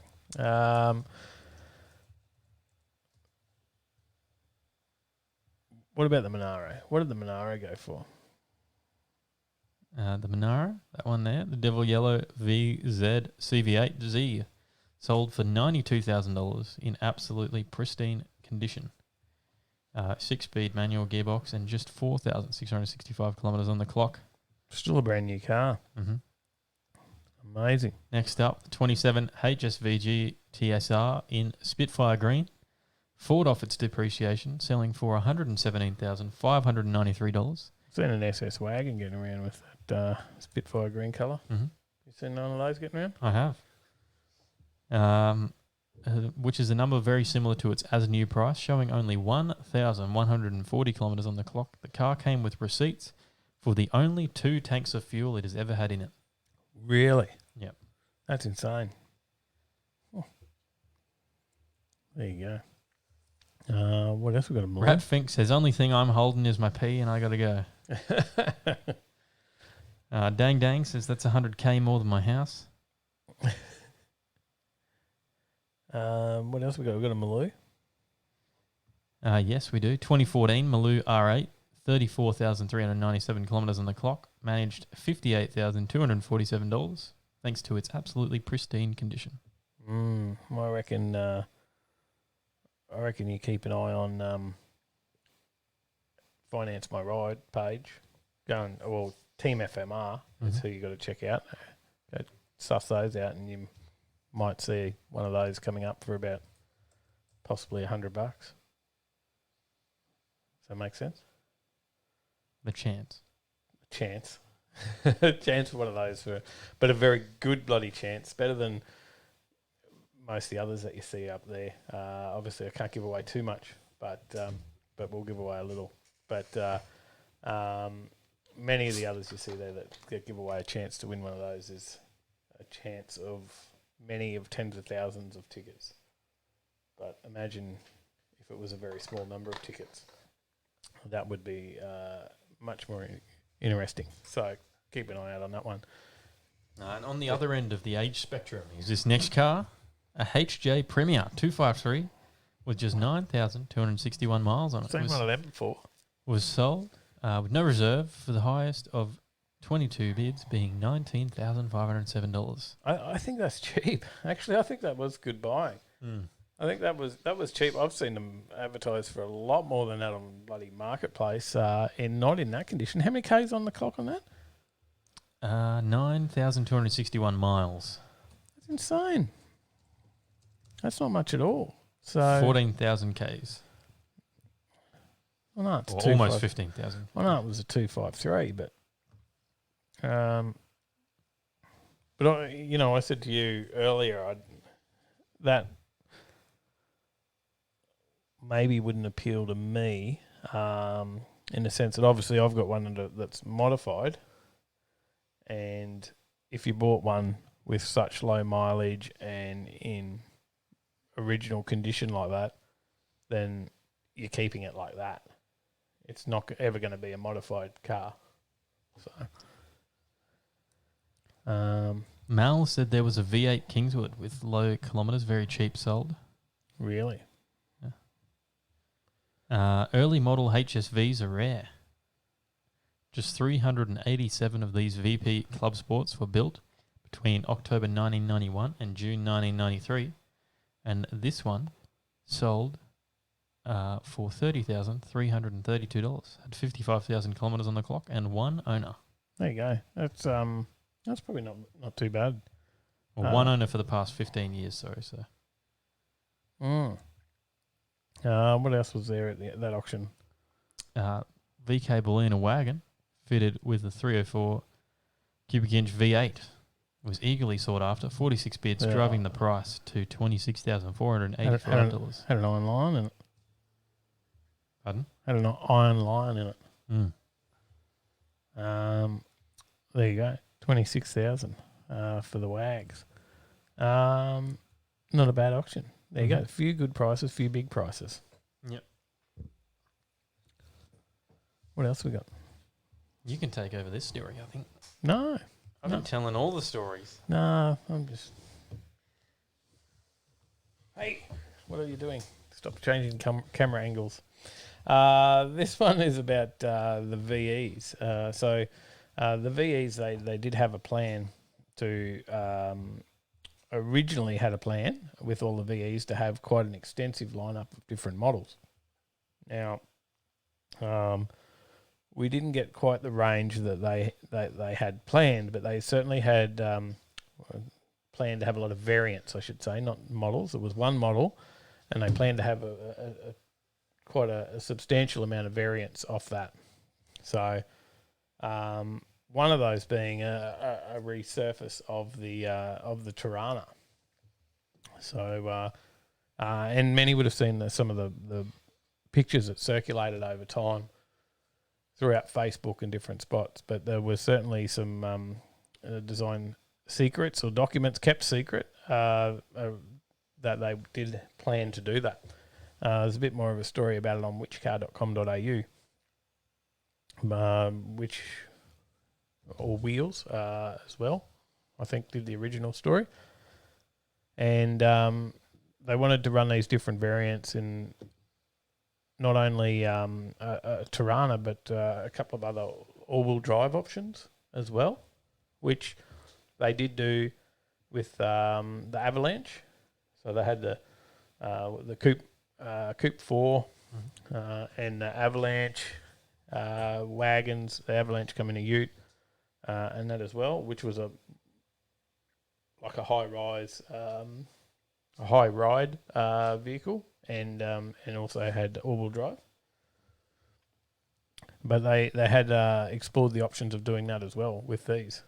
So some of the options there is one behind us is the Tirana, which would have seen it come in a slightly smaller body size. Like what they did with the original Tirana, and the plan was, I think, to have a V6 in that. So, there you go. But possibly a V8 option as well, which would have been cool. The engine bay certainly would have fitted a V8 option. They also had plans for that one there in the picture, which is Monaro. The Monaro in the VE Monaro, and I don't think that one was an all-wheel drive option.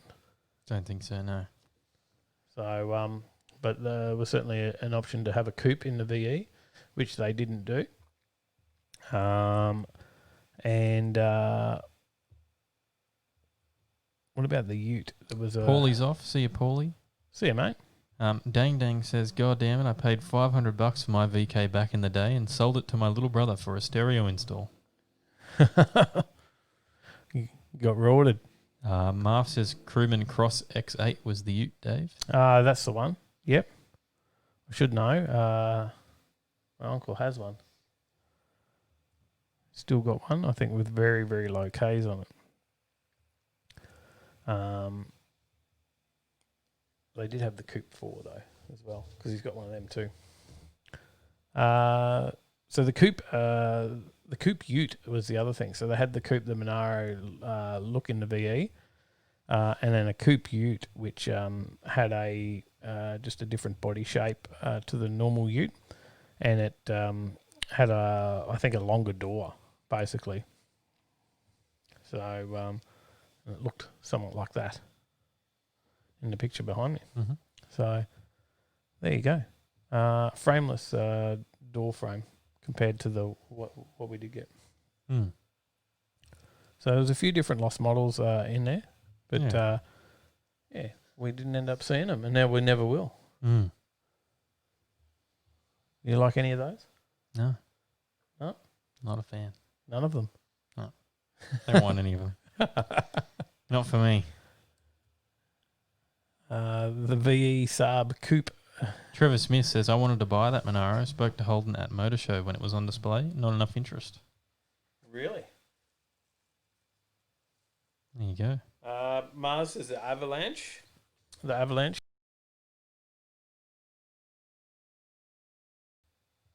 That was, there you go, the HSV Crewman. There was, quite a different, there was a wagon as well, yeah. Marv said wagon. There you go. Fex says they all look the same. He doesn't see the difference in any of them. Well, they're all just a variant of the VE. So, there you go. All right.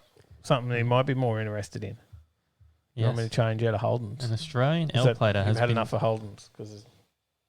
Didn't you name the whole episode tonight something to do with Holdens? Yeah. I don't even remember what I called it. Hey, this is about Holdens. Was that what it was? Holden something. Ah, Holding on to the memories. That's what it was. An Australian L-plater has been spotted driving an R35 GDR. Not just any. 50th anniversary. I've heard of these cars. Are they good? Pretty quick. And surprisingly, it's legal. So the 50th anniversary we can start off. We'll start off back in 2007 when they first came out. The VR38 DETT 3.8 litre double overhead cam V6 made 358 kilowatts. But then subsequent GDR models have bumped that number up significantly. The highest power numbers are put out by the super limited 2014 track edition that made 448 kilowatts.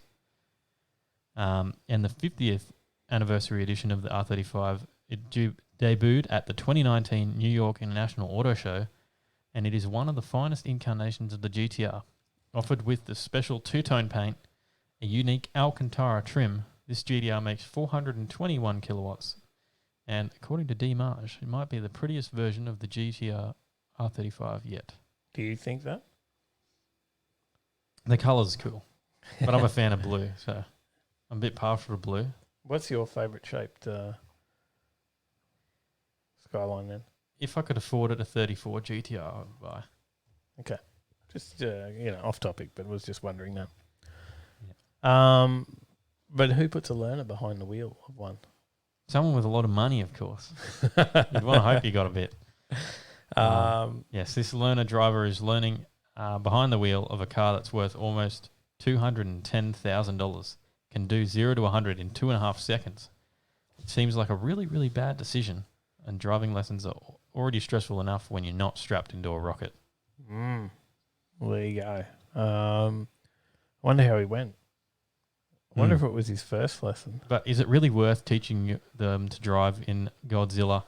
Because once they've done their 120 hours, it's a different story. P-platers are banned from driving cars this powerful, which means that all those hours getting used to the GDR would be for nothing. Well, then they got to get used to their Barina. Yeah. Mal says, if you loved him, you would buy Tyler an R34.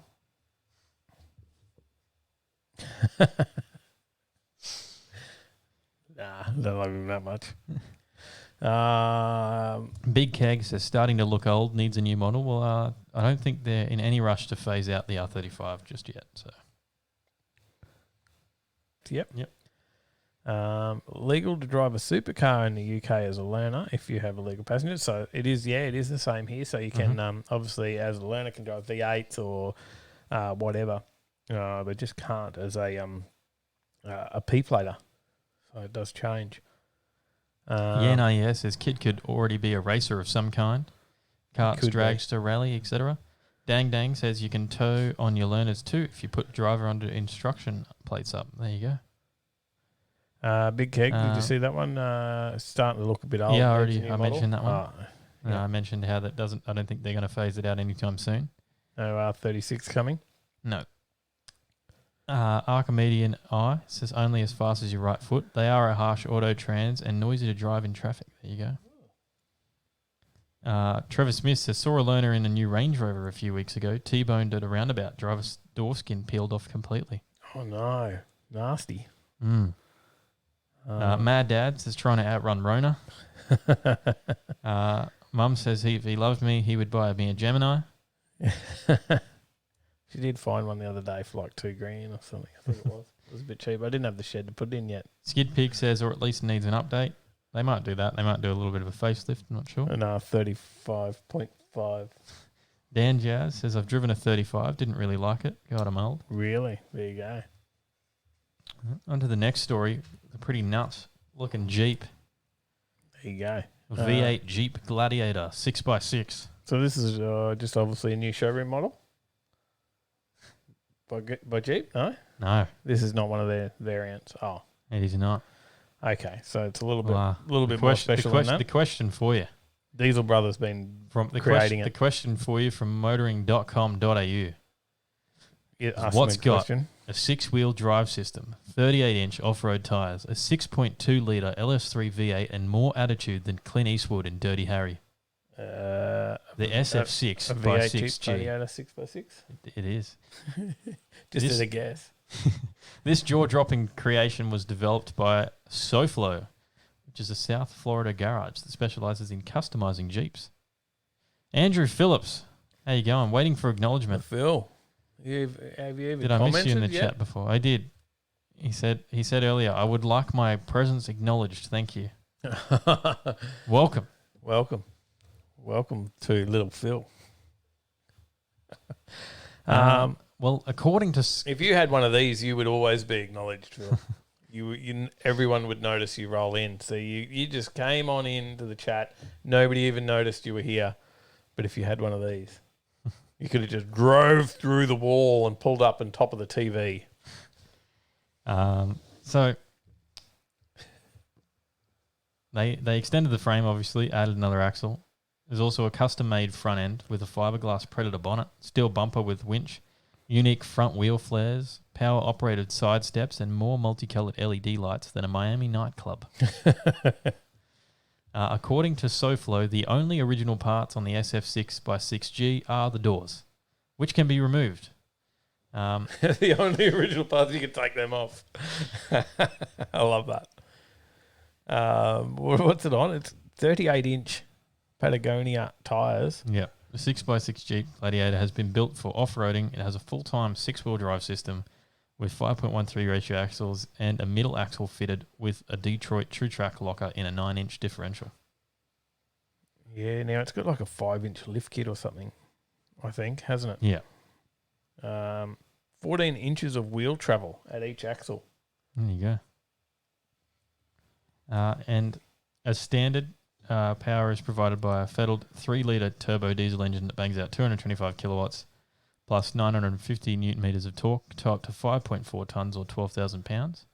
That setup costs around 210,000 Australian dollars. And if you want to spend 250k, you get a Chevy 6.2 litre V8 engine. Sorry, so Marv says SoFlo sounds like an erectile problem. Southside Charlie 202 just subscribed. Welcome, mate. Good to see you. Thanks for coming on board. The Hoff says that 6x6 is vomit. Skid Pig says why? Because Americans, that's why. The Hoff also welcomed Andrew. He's missing his drinking partner on a Thursday. James Baylor says at the end of the day, it's still a Jeep. Chris Young says you're definitely lacking in trousers if you need this. Yeah says it's still Making up for something. Yeah says I'd still get that thing bogged in 5 minutes flat or under. Big Keg says imagine mummy taking it to drop the kids off at school. Soccer mum's car. It is a bit weird. Do they tell us what it's worth? Nan says something Mr. T would drive. $250K if you want the 6.2 litre V8 or $210,000 if you want the standard 3 litre turbo diesel. You want the V8, but then I think Ron said put the Cummins in it. There you go. It's very, very bloody different. Yeah. Rat Fink says if you did some serious off-roading, that Jeep will break all show. Probably. All right. Well, no one's a real fan. I don't think anyone's a fan of the Jeep. And Andrew Phillips says I had a black Dodge Nitro, basically the same. Got rid of it for a sleeker that he doesn't have anymore. So nobody's a fan of the Jeep. So we'll switch to what about one of these? Just looks like a Tesla-based 60s Mustang. Tesla-based though. Tesla-based all-electric Mustang concept, and it isn't from America. Isn't there already an electric Mustang? Yes, but not an old school one.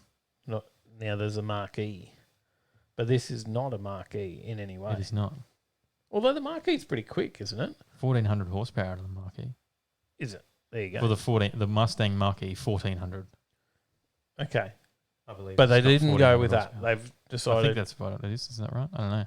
I could be wrong. I can't remember. I don't know. It was a while since we did the story on but the this Marquee. one here, I don't remember either. 840 electrified horses. Okay. That's not too bad either.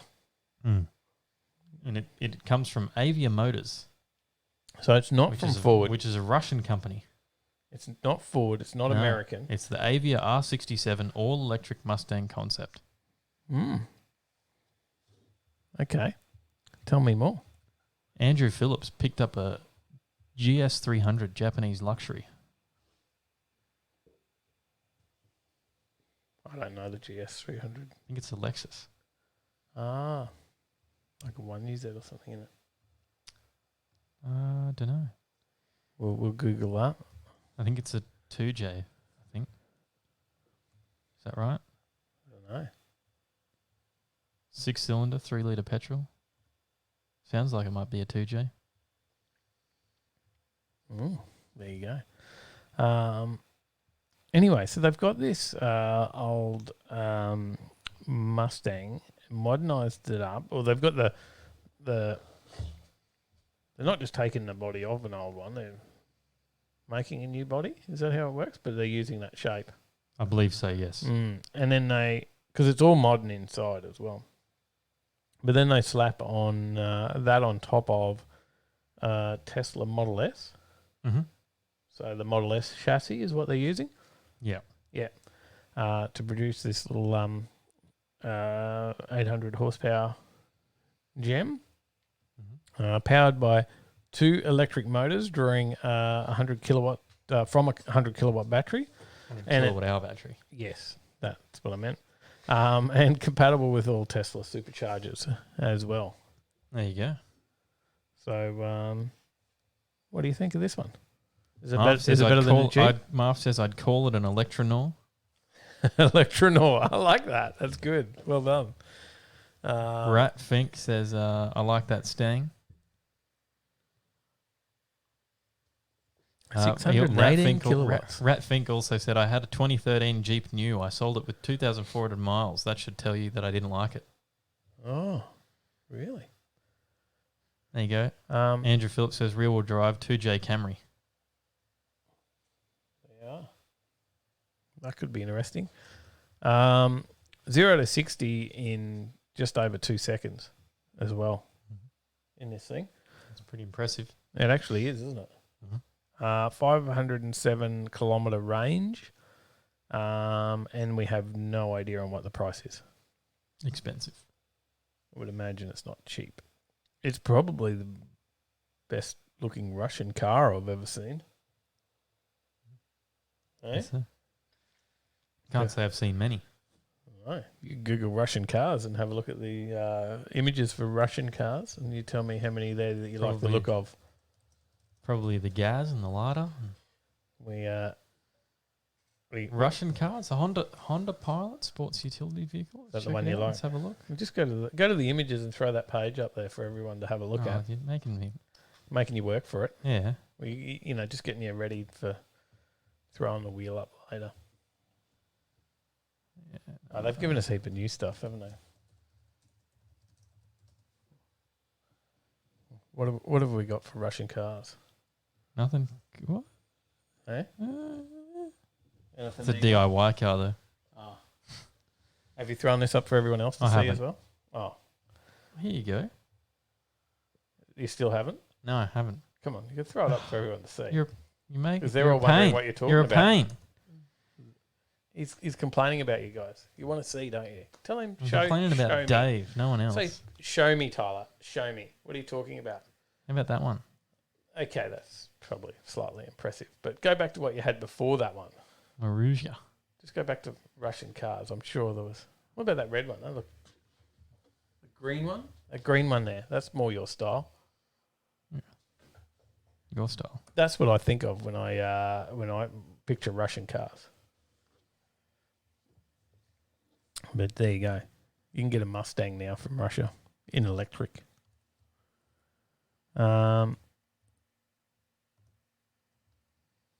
Lada hatch. There you go, Mars. Mars has had a Lada. At 0 to 60 miles per hour in 2 seconds. It's Russian, all right, says Mel. The Hoff says the cut and shut Mustang probably not much worse build quality than the donor Tesla. Now, I didn't include it in the stories, but I did see that they're doing a patent's just been signed off on a joystick. Oh, there you go. So, for the autopilot electric cars, that they're going to have just a joystick instead of a steering wheel. Interesting. So, maybe I'll do that story in another week. Mm-hmm. What else we got? We got some more stories before we head to the quiz? Yeah, we got like 4 more. Oh, I don't think we do. Have we? We got that many? Yeah. I did well with all my stories then, didn't I? Well, we took like an hour to get through the first 4 stories. Did well. You can tell Dave's been drinking again. It's no longer Dry July. What do we got here? Volkswagen about to offer electric conversions of their classic cars.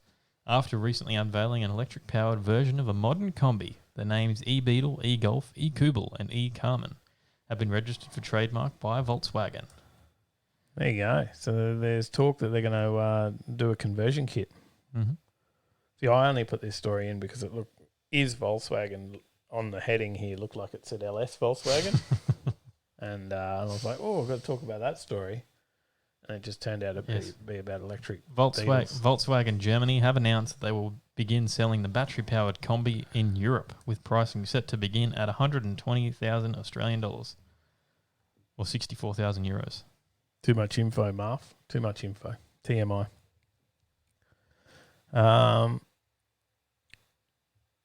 Phil's going for a smoke. You only just got here, mate. Jeez. Hey? Just gets here. Makes us all acknowledge him and then buggers off outside for a smoke. Bit rough. Yeah, I'm sorry. Laughing at the comments. What do you think of the VW? It's going to cost a lot of money, and they're all going to cost a lot of money, and I think we should go to the next story. Just move on. Yeah. You're just not into it? Not into electric Beetles? Probably not. Not my cup of tea. No? It's probably going to cost like $100,000, if not more. Well, we've got a safety... If they even release it over here. A safety announcement then. Mm-hmm. Safety announcement. No, not that one. Go and play it. Oh, is that... I thought you were going to put EcoBoost on. Takata airbags, people. Takata airbags. It is time. It is time now to fix your bloody airbags. 155,000 of these still exist out there that have not been replaced as part of the recall. So there's 155,000 potential killers out there on the road, and they're coming at you. But luckily, hopefully, you're not driving in them. Make sure you're not. Get on the website. Where can we find out whether you need to replace your Takata airbag, Tyler? I don't know. Do they have a link here? There we go. www.ismyairbagssafe.com.au. Is your airbag safe? Or text Takata to 0487 airbag. Do you want to suss it out now? Maybe we need to do some checks, Tyler.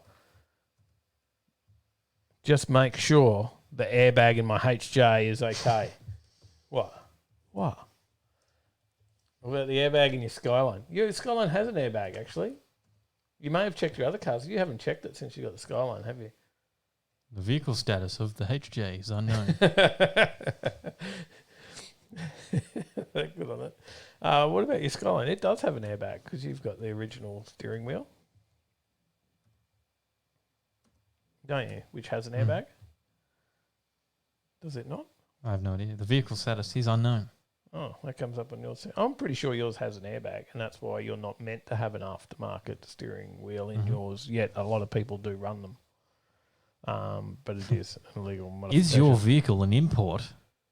Please contact the importer. Do you want to contact the importer? Do you know who that was? No idea. Or the vehicle brand. Oh, you're right. Press that button on my chair. Look at that. Whoa. Go back up. Your vehicle is an import. So you need to contact someone in Japan. But 155,000 of these things do need to be found. And if you have...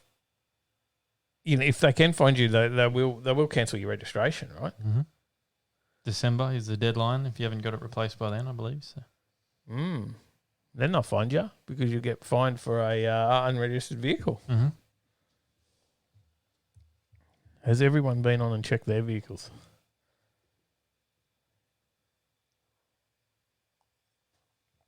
Zig's checked on his 94 Pulsar and the 38 Chevy. They do pass. There you go. That's good. Johnny's daily is safe. James Baylor says, what happened to the good old days when the steering wheel and metal dashboard was all the safety you needed? Well, that is the good old days. So get on there and check it out anyway. That website again, Tyler, now that you're not ready. Jesse says BRB setting off the airbags in Andrew's Lexus to see if they're Takata. Good job. Mal says Dad 67 is fine. All airbags are under. They're not on the steering wheel. They're on the wheels. And the website is ismyairbagssafe.com.au. I bet you didn't bet you didn't think I'd remember that. No, I didn't actually, because I'd forgotten. Dang says the whiskey just hit Dave like a freight train. That was my airbag going off. Andrew Phillips says if my airbag's going off, I think I've got bigger problems. Sorry, laughing. We've got another story. There you go. We just went too far away from electric vehicles, didn't we? Yeah. Trina has beaten the Toyota Hilux and Ford Ranger to the first electric ute, the new LDV T60 EV dual cab to launch early next year. There you go. LDV are going to be potentially the first on the market with a electric ute. Electric ute, hey? Interesting. Now, I've looked at a few LDV vehicles that do look all right for the price. But do they come with free Rona? Who knows these days? Maybe that'll turn the sales down a little bit, won't they? What do you think? No, I don't think so. No? No. People worry about price. What can you tell us about this thing? Do you know much about the range? Because that will be the big clincher. Because not sure. They haven't really released anything on the drivetrain at the moment. Well, the EV80 van's not too impressive. It does 200 kilometres in the range. It does only take 90 minutes to charge, which is not too bad. But if it doesn't have a decent range, it's gonna be an issue, because I think that's the Cybertruck. I don't remember now because that was a while ago we did the story on the Cybertruck, but I'm sure it was something like 800 kilometre range or something on the Cybertruck. I believe so, yeah. Interesting to see where this one goes. It's definitely going to be the range that'll do it. Dan Jess says, don't do it, Dave. No LDV. What was the one I was looking at? The Trailblazer. Mm. Scotty Sherrington's given a thumbs down. Don't do it. Don't do it. Ezekiel says, I'll pass. There you go. No one's keen for the electric ute. All right, we'll move on to our last story before the quiz. Access denied. I thought this website wasn't loading for me before because I read access denied. So I thought this was just a great story to finish on. Everyone had loved the K cars. The tiny cars that would be right at home in a big country. Everyone, or possibly no one, but some people. Australia's new car market offers a huge range of makes and models, but not every new car gets a ticket to our wide brown land. Here's some of the better cars we miss out on. Now, it is mainly that whole K car range that we do miss out on. Mm-hmm. And Australia's never released any K cars, have they? I don't think so. Now, they are big in Japan. Yes. And to do with fuel economy and all that city driving, I guess. Now, are you a fan of the K car? I think they're cool. As a get around. Definitely depends on the model. There is, I tried to convince you to buy a Suzuki Carry van a little while ago. That's a K car, isn't it? I don't remember. All I know is that I researched into them, and apparently they're known for flipping. And they don't go over 80k an hour. Yeah. But I don't think K cars are known to be fast. No. So, do you know what this one is? This is, well, actually, I should leave you with the question. What's rear-engined, rear-wheel drive, turbocharged, and a fraction of the price of a Porsche 911? Is it a Renault? Yeah. Yeah? It's a Renault Twingo. A Twingo? This is turbocharged. Actually, I did not know that. I did not read that earlier. You can add in the prospect of an unusual chassis layout, echoes of 911 handling, and a 0.9 litre 3-cylinder engine with a fruitful 80 kilowatts. That's more power than the Mirage has got. Actually, it's not too bad. And 170 newton meters of torque, available with a 5-speed manual.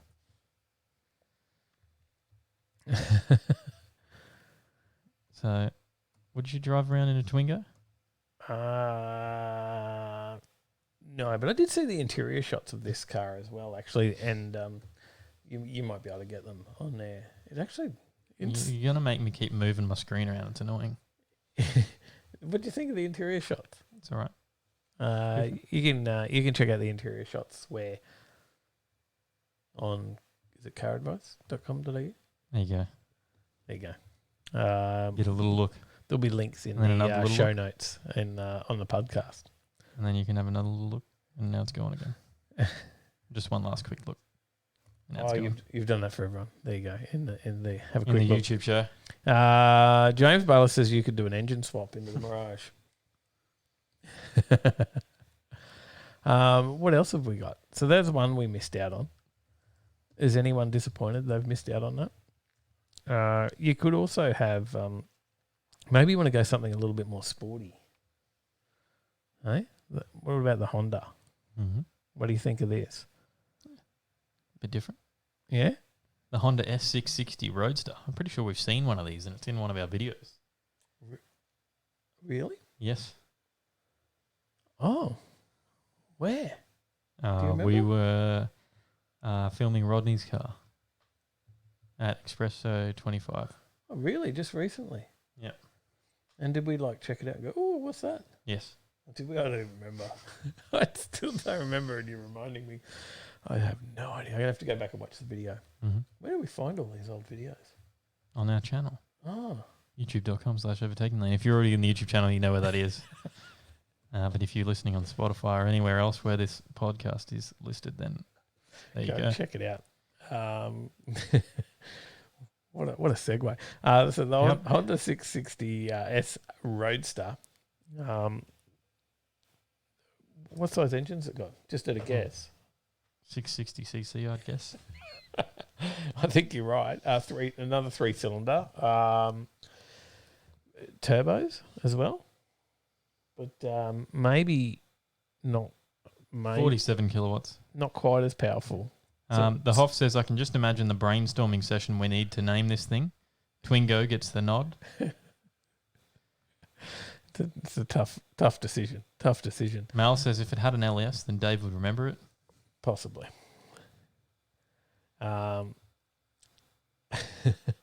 This thing, it does have some... that 660 Roadster has like some special wing on the back of it as well. Like a electronic wing.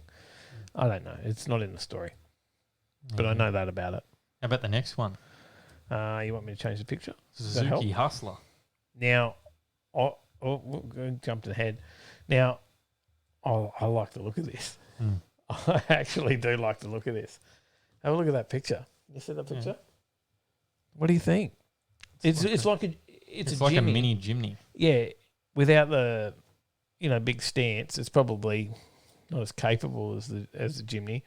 But I think it's a car your mother would really hate. Probably. Looks like a cube, right? So I definitely should buy her one. This comes out with a 37 kilowatt engine. Do you want one, Sally? We'll get you one. Do you like that? Comes out with a 37 kilowatt non-turbo engine. But why would you want one of those when there's a turbo one that brings the heat up to 47 kilowatts? Ooh. Boosted. You need an electric turbo. How about the Suzuki? It's a little bit like a Hummer as well. Yeah. Like a mini one. Yeah, it's got a look of a Hummer. Do you want me to move to the next picture? How about the Suzuki Alto Works? Yeah, now that's somewhat boxy like a cube as well, right? This weighs 670 kilograms. Actually, which one was this one? This was the Suzuki again. Yeah? Alto Works. I'm sorry, I'm just lost on this. Yes, there we are. Yep, it is another 47 Suzuki. Kilowatts. So it's got and it weighs 670 kilograms. Now it's not much power, but there's not much weight in these cars either. No, not at all. So they should do 110 on the M1, right? I have no idea. Probably not. Probably just for city driving. Okay, what else have we got? What about this thing? Sally said, yes, no, like it, don't do it. Mal says Sally wants a cube. Do it, Dave. She does want a cube, Mal. Definitely wants a cube. James Baylor says, can we start a GoFundMe page to get one for Sally? Mad Dad says it's not a Gemini, Dave. No, not even close. I think this is... what have I got the picture of? Zeke says, don't excite me too much. It's nearly bedtime. You won't be able to sleep tonight. K-Cars. A story on K-Cars. Well, he probably won't be able to sleep tonight after the Daihatsu Move CAN bus. Look at this, Combi styling. Two-tone, pastel colours. Hey? You've got a few more pictures of it there. What do you think? Look at that pastel blue. I can't see myself buying one. Does it look like a Lego car? It does a bit, yeah. Looks a little bit like a Lego car. Apparently there's a lot of aftermarket parts for these too. Aftermarket bolt-on parts ready to go. Fair enough. Dave Ray says, just want to push the thing over. You possibly can. Mitchell R says, highly recommend the Turbo Hustler. They reckon the Turbo Hustler. Oh, highly recommends it. So Mitchell R highly recommends the Turbo Hustler. I think it looks cool. Big Keg says, yes, but do fat boys fit? Well, apparently in the Daihatsu Move CAN bus, yes, because They say that it has the leg room of a limo. Yeah, there you go. Yeah. So because the seats are mounted almost all the way back at the tailgate, the leg room is that of a limo, a very tiny limo. But there's a lot of different limited editions apparently in that with different colours and the two-tone paint as well as some single-tone colours as well, and a beautiful beige interior. So there you go. What else have we got? There's also the Daihatsu. That's all you've got pictures of. Yeah, no. There's a picture. Oh, there you go. Oh, I closed the story already. I thought we were done. No, you got a Daihatsu Taft, which also looks like some other sort of Lego car. Can you see that one? What do you think of the Daihatsu Taft? Is that more your style? Sort of just like the Hustler again. Now they're all starting to look the same. Yes. You think? What else? Zeke says, looks like my kid's cubby. Mad Dad says, did you boys put your hand in the lucky dip for cars tonight? We did. We were looking for stories. We've also got the Mitsubishi. The same as the CAN bus again. No, that's a Mitsubishi EK Crossbase. Yeah, but we're just going back to the CAN bus. No, that's a Mitsubishi EK Crossbase. It's a CAN bus. No, it's not. It's a Mitsubishi. Big Keg says, does it have valet mode? This one says that it not only has a terrible name, but also looks like a mini-me version of the Delica D2. Mitchell R says, also recommend the Suzuki Bandit. Suzuki Bandit? Or you'll have to search that one. I haven't got that one other than Little a motorbike. bike. I don't think that's the Suzuki Bandit he's talking about. Search Suzuki Bandit K car. There you go. There's our story on K cars. They're all a bunch of cars that are available in Japan that you will not see in Australia. But you could import them. Rat Fink says, tonight's episode is about shit boxes. You could put one of these in the boot of your car, Ron. Mitchell R says, love driving the K cars in June last year for 5 weeks in Japan. There you go. There is a K car that is local to I think he's from Brisbane actually. In one of our videos. Oh, the van. Yeah, I do like the K. It is cool. That's what a Charade Daihatsu Charade Brad van. Like, that thing's cool. Go check out Sunday Sesh video. It's a mirror. Cool. It's a Daihatsu mirror walkthrough van is what it's called, I believe. There you go. It's pretty cool. It's and I've seen newer ones of those come up for sale in auctions and stuff like that, and they don't look anywhere near as cool as his. So there you go.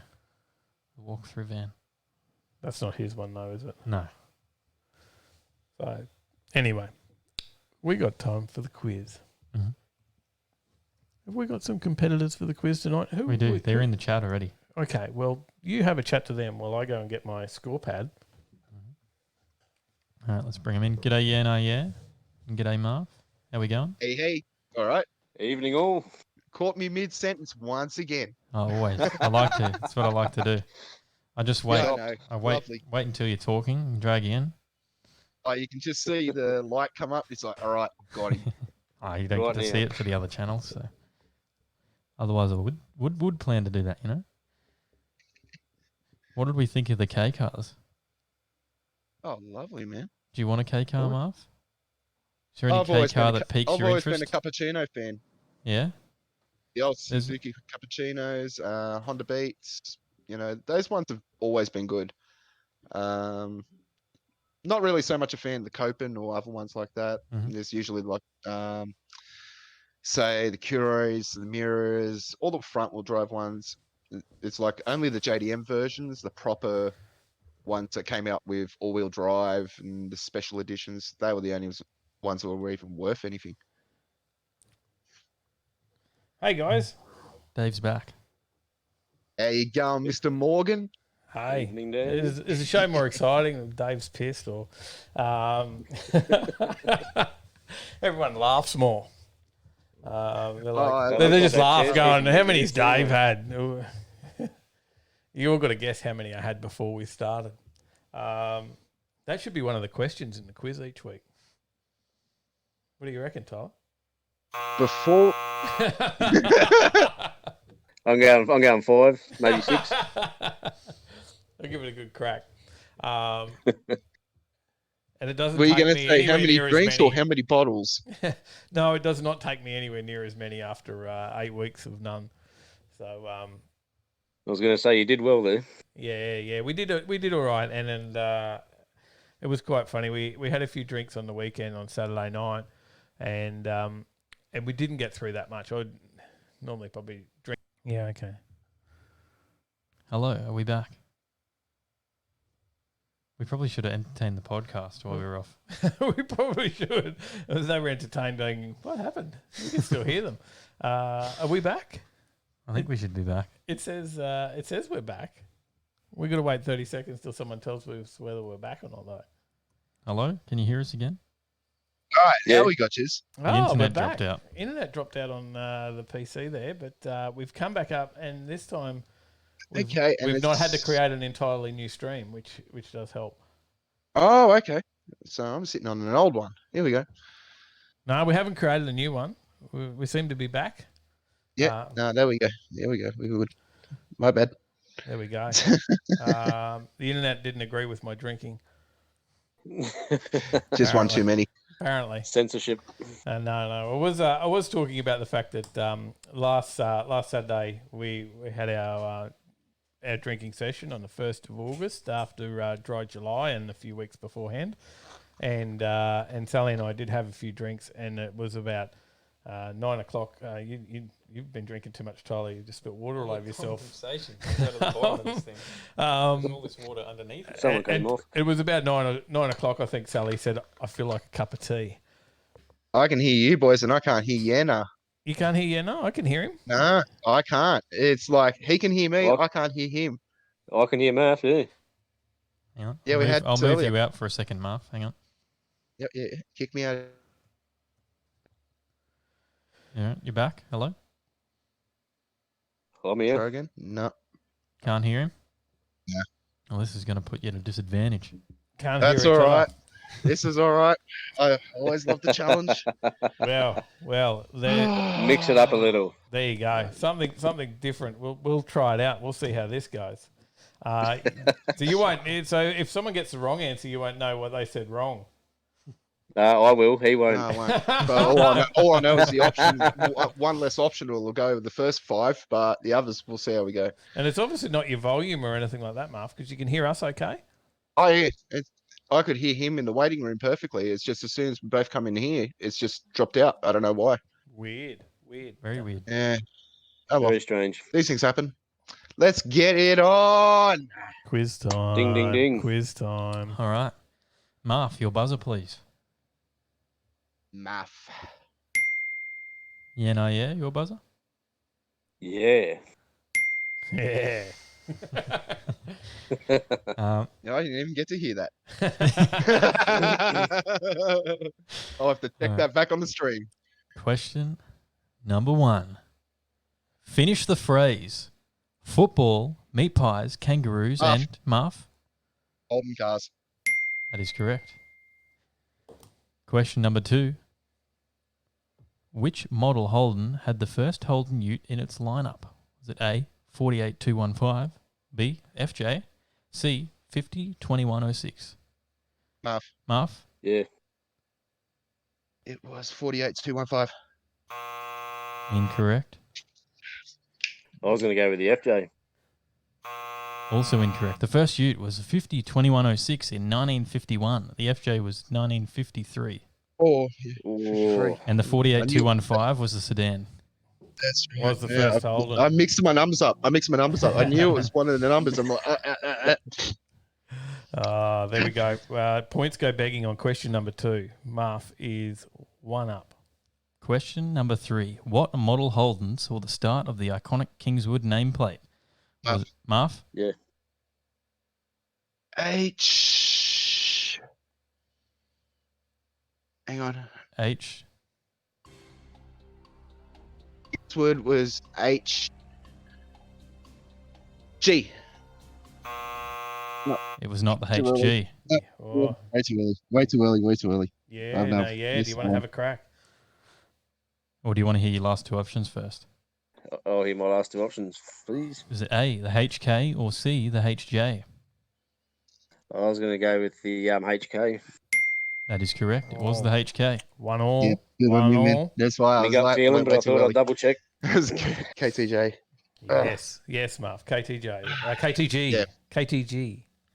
Yeah, KTG. That's where I've mixed myself up. That's why I was like HG, but it's HK. All right. Question number 4. What is Holden's longest running nameplate? Yeah. Yeah. Nameplate is in model. Yep. Commodore. Correct. Ooh, well done. What was it? That was the Commodore. It was the Commodore, yeah. Yep. Question number 5. All right. Peter Brock kicked off the first line of performance Commodores with HGT special vehicles. What was the first Brock Commodore? Marv? Yeah. The Director. Not what I'm after. Do you want to hear your options and have another go? It's not the VL. Yeah. No, VB, VC, or VH? Give it to him. Marv? Give it to him. No, Give it to him. he didn't guess. I took my guess. It was completely. He's wrong, already so give it guessed to as Yenna. well. There's been 2 guesses. I would say go the buzzer. I haven't even guessed. I guessed wrong straight away, so I there we said let him go. All right. Yeah. No Well, points. No there. points. No points. What was it? It was the VC. It was the group 3 original. Question number 6. We had a chat to Ross at the start of the day at work, who had a bet with Maddie. Who won that bet? Yeah? Ross did. Correct. It was Ross. Question number 7. $200. It was $200, correct. Question number 7. We then had a chat to Jason Sang, who was running what engine in the Tirana? Marv? Yeah. L98 408 stroker. Correct. Question number 8. We then had a chat to Matty about his Cressida that put out what Marv? That pulled out what? Put out what horsepower he on jumped the in Hoffs too dyno? early. The 620. He pulled out 620 on Hoffs. He was just like, you put out what? And it was like, what? You Was buzzed that in, last right? word? You buzzed in right as I was saying it. So Your last word, you went blah. And it was like, what was that last word? That is 3 all. 3 apiece. Tied up. Question number 9. We had an interview with Mark Green in his HG Premier, who said the no prep was a bit like Street Outlaws. And Marv? And it was the king of the 4305. Oh, well done. Well done. Well, I didn't think you had that when you buzzed in then. I just heard Street Outlaws and I remember that line. Well done. I thought you'd balls that up on the early buzz. Did Question number 10. We had a chat to Luke, whose roller was running what unusual setup? Marv? Yeah. Buick V6 with a turbo. And it was on nitrous, but he wasn't running it at that event. Correct. All the mang. All the mang with boost. That was question 10. Well done, Marv. You did come home in the last 2 questions. You were very lucky. That last one was pretty close to Marv. You didn't hear. Well done, mate. Was right on your tail with the buzz in there. So you only just got in front of him. But you don't understand. This is about second to the relief I felt yesterday when my kid was born. I am so stressed right now, and even that was just effing torture. But we have now made it to 11. So, Tyler. It's not happening. I'm going It's not happening. Yes, it will. Yeah, no. You say this, yes, it will. No, you're not on my insurance. No one not on my insurance is not allowed to drive my he vehicle. won't even let Sally drive it because she's not insured. There's only 3 people insured to drive the R33. That's correct. Hi, my name's Paige. Well, yeah, Tyler's got nothing to say now. We do need just tuck it up nice and tight, man. We should do the bonus question, Tyler. Yeah, sure. When chatting to Greg Trapnell, what was he running in his Impala? Yeah. Yeah? In which car, sorry? In the Impala. Trappy. In the Impala. Oh. Was that a 598 big block? That is correct. Out it. Good on you, man. Well done. With the Hillborn injection. That's a big bit of 588 motor. built big block. It was like, oh, Pushing big about boy. 1,300 horsepower on Yeah. a normal day. 370 horsepower just where north. Yeah, I will say Yes, it it was I'm big. glad they did what they did at the end, because like when we were all watching on the live stream, it was like, okay, once it was a mistake, honest mistake, but twice it was like, yeah, this is starting to look like gamesmanship. But it was so good that he did what he did, and I mean, it just gives him so much more, like so many more people will look at him in such a positive light for being such a good sport in that way. I mean, it was a bit more great effort respect. by everyone at Chungabunga last weekend. It was like, I sat there the entire time just like, wow, great racing the entire day. Yeah, it was pretty cool. Hey, it was a really cool event. So we're looking forward to that next one out there, and it was good because it was very questionable. Normally you would get the red light. There was others through the day that did get the red light, but it was, I think Ben at the same time hadn't quite staged up, and the starter said, "Oh, I didn't think he was staged at the time," so which would make it allowable, but it was so close that it was very hard to call. And when you watch it back, I would say he was in the wrong. Yeah, and when he turned around and said, "Look, that had happened, but I still built boost," it was like, "Oh well, I'm still building boost, and then I'm taking off and just took off late." I mean, he's given his fair reasoning on the other end too. It's like, well, look, he could have just said, "Look, I'm taking the L because I did put the effort in." So it was great on both ends. Like I've got nothing but praise for both drivers in that scenario. I mean, a lot of other people, as we've seen on the TV, just turn around and it's like, "Oh, mate, we need this, we need that." The way they sorted it out was so gentlemanlike, and much props and praise to them for doing such a great thing to each other. Yeah, and he was straight up. He's like, "I'll run again. I'm ready to run again." He want to go again, or he said, "I'll happily go again straight away, or we can split it." So there was no issue with that. So No, it was he was great happy. work by both. I mean, you've got nothing but praise for them. I mean, they did such a great effort all day. The amount of great runs they had, even after even some of those test hits they hadn't. You're just like, whoa, they are going to be dangerous all day. And just and sure enough, the cream rose to the top with having people like Trappy and Jason Sang, and Mark Green, and all those people being the top of their respective categories. Yeah, and it's different to watch them on that track because it's you watch Kenda the week before and watch Jason Sang running that Tirana at Kenda, completely different car.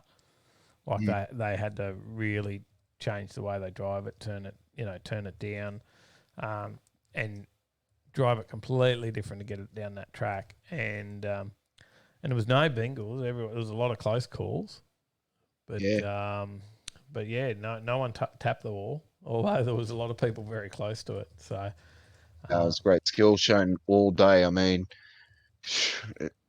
I've got nothing but just admiration for all the people that attended that. It was like, great work, everyone. I hope to get out there soon with Crustita once that's up and running. But until then, I just got to keep plodding along. And you're still there with us? Yeah, mate, I'm still here. Still there. Did you enjoy that one yourself, Warren? Oh, absolutely loved it. You would have seen the picture on Discord there. I was quite comfy. Yeah. Oh, that's right. Yeah, that's right. You were perched up. Yeah, mate. I was hoping for a rematch though. Yeah, it would have been good to see them run again on the last round, but even for shits and giggles. But yeah, definitely, because you never want those things to end. Like you get to the end of the day and you're like, "Oh, just go again."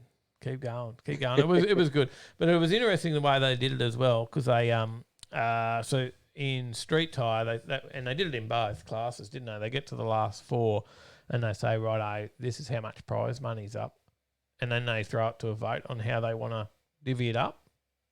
So in street tire, in the last four, they split it four ways. So even though Mark Green was the winner, they all took whatever, I can't remember the amount now. Was it $500 each or something like that? I'm not sure. Yeah. So, but they all took an even amount. The last 4. That's what they voted on. You got to have a good group of guys to be doing stuff like that. Yeah. So that was pretty cool. And then in the small tyre class, they had $2,500 in the kitty, and they voted that in the last 4. They said, all right.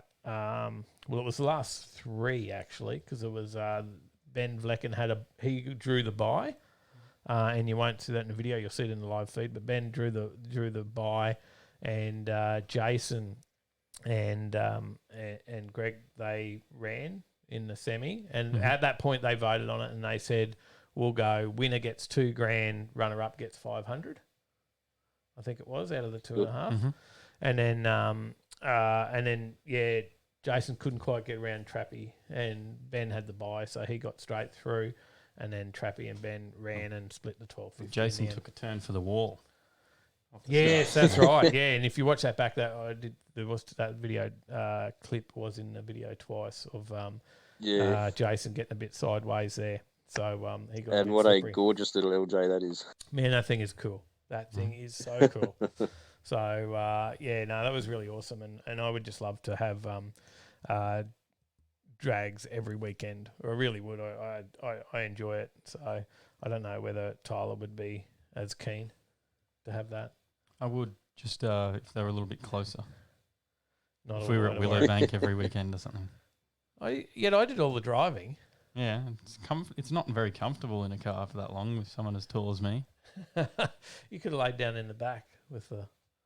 No, there's no way I could have laid down in there with the amount of stuff we had in there. All the camera gear in the Bit of duct tape sticking on the roof. He'll be right. Yeah, I reckon that'll work. let him stretch out.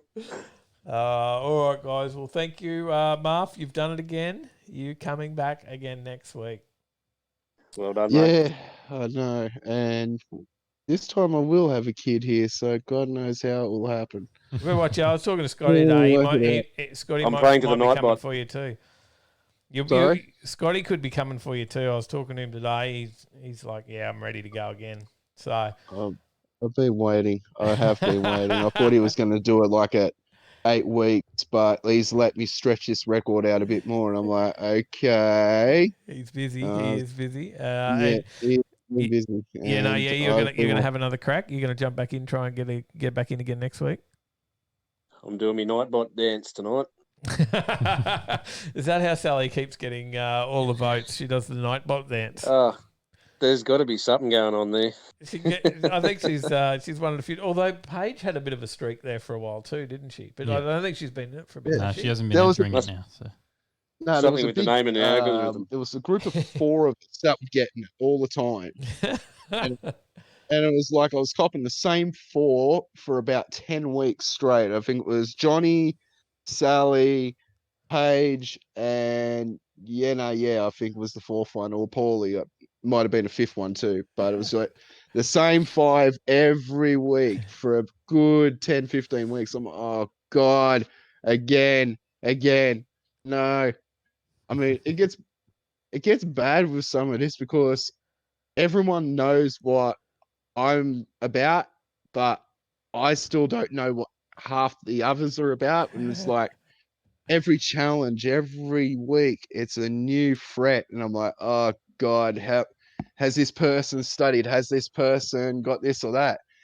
And it doesn't help when the quiz Muppet tailors the first 5 questions towards the challenger with Holden questions the whole way through. I was like, you bastard. If Matt loses tonight, he's going to hate on you for the Holden question. A bit before my time, mate. Don't worry, I'm onto it. Well, if you want to have a go, guys, if you want to have a go and you want to take on Marv, someone's got to take him down. Someone's got to be the person. So get into Discord, enter on the giveaway channel. It is up now, Tyler. Mm-hmm. It is there. Certainly is.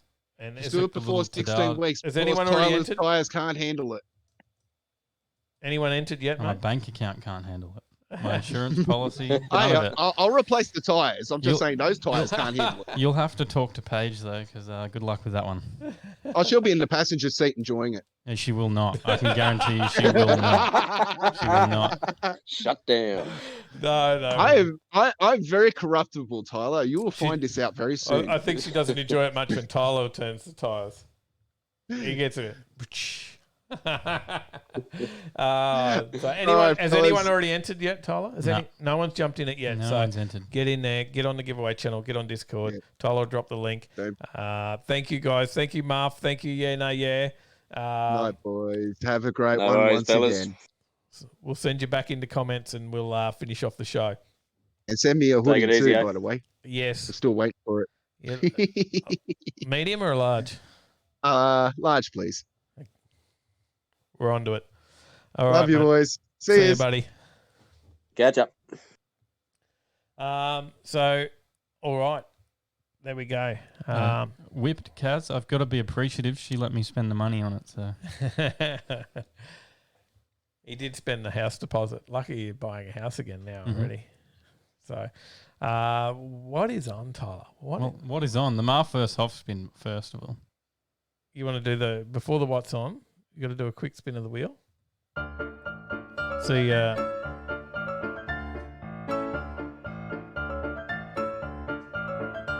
he's going to take it down. Oh, will it get there? The Hoff. The Hoff is still the winner. The Hoff is our weekly winner of the Hoff vs. Maff Wheel Challenge yet again. And I do not even have the page open to do all the what's on. But I can tell you... I can smash through the events. We got this. Okay, because I can tell you what's on Stanfield. It's on this weekend, but that's on Saturday. Yeah, but what's on Friday? Friday night, Nambour, cruising the main drag. Where's that at? Curry Street, Nambour. Curry Street in Nambour. 6 p.m. till 9 p.m. I don't know. Curry's? Probably. No? Bit of I've never been there. Bit of Rogan Josh? Never been there, so I don't know. And then into Saturday. Good Vindaloo. Into Saturday. Okay. First event. Is that it? That's all we got on Friday. What about That's Munchies? it. I don't know. It's not in Munchies Friday night car meet event cancelled. It says so. Does it say that? Yeah, it says there on the. I haven't seen that. Oh. So I don't know. But it's possibly. You can people still go probably there. show up. So you can still go to Munchies. First event: coffee and cars, morning and afternoon sessions at the Classic Car Clubhouse, 7 a.m. till 5 p.m. So there's 2 sessions on there during the day. Check that one out on Facebook if you want to find out more details, or I'll tell you right now because I opened it. 7 a.m. till 12 p.m. in the morning session. Afternoon session, 12 p.m. till 5 p.m. Cool. Where's that at? Classic Car Clubhouse. Okay.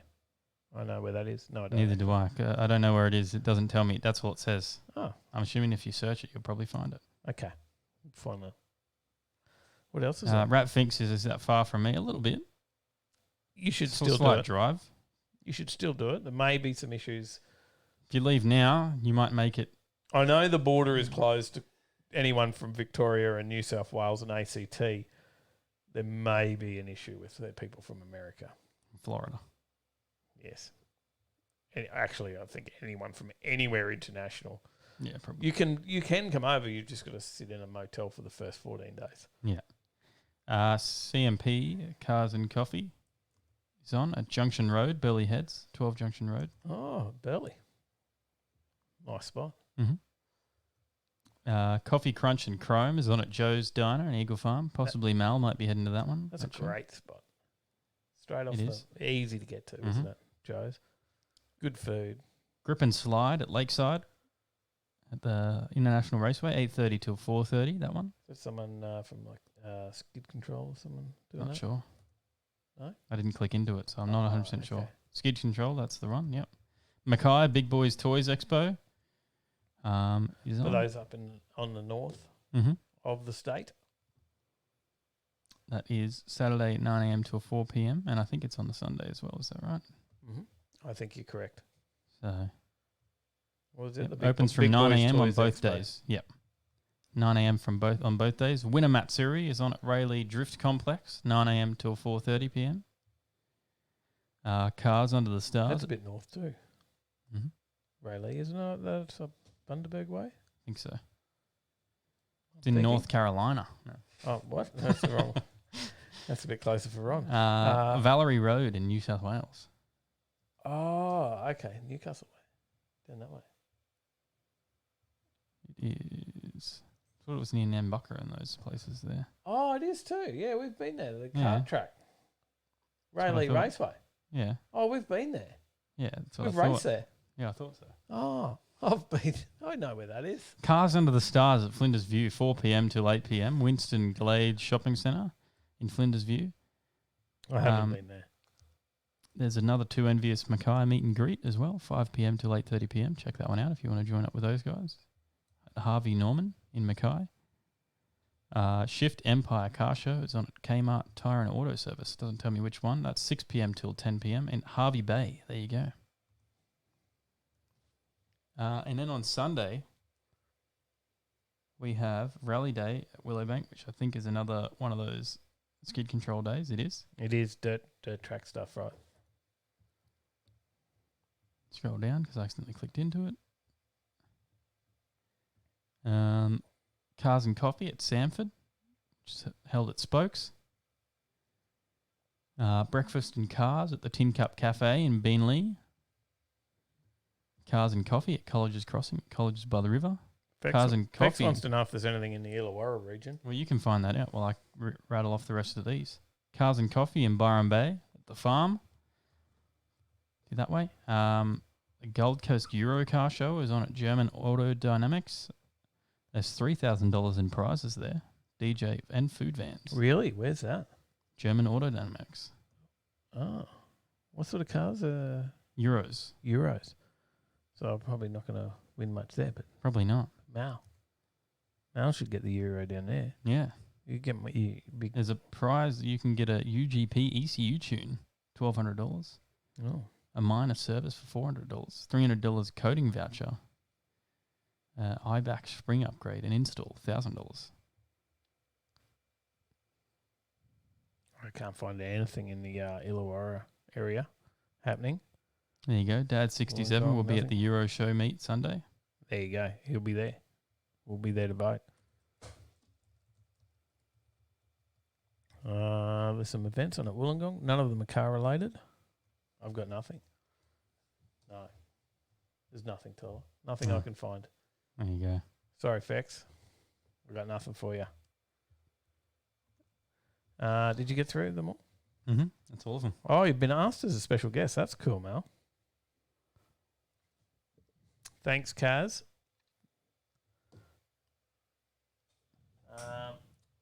That's all the events. We've got nothing else. That's the end of the show. That is. It's good because I'm out of drinks. Need some like Twilight Zone music for that.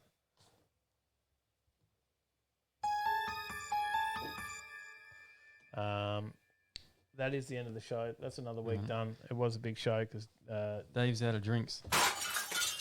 Throw them away. That's what we do with those glasses when we're done. But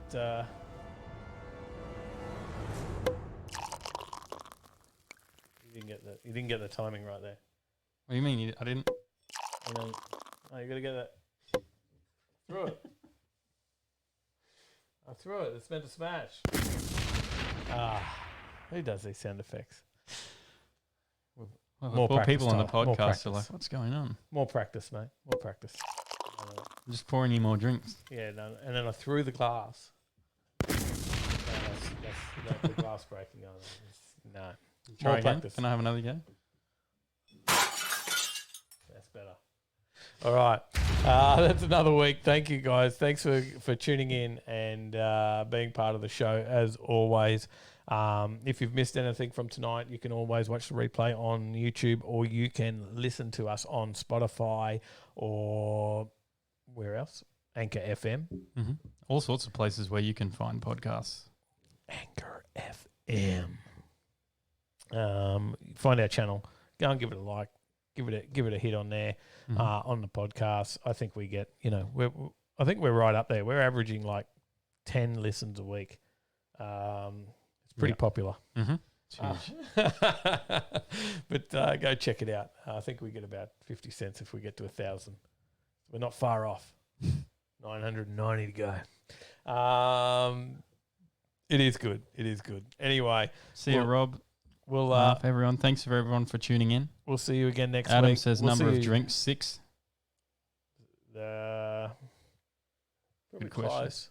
There's only 3 during the show. There'll be a quiz question for next week. It says binder.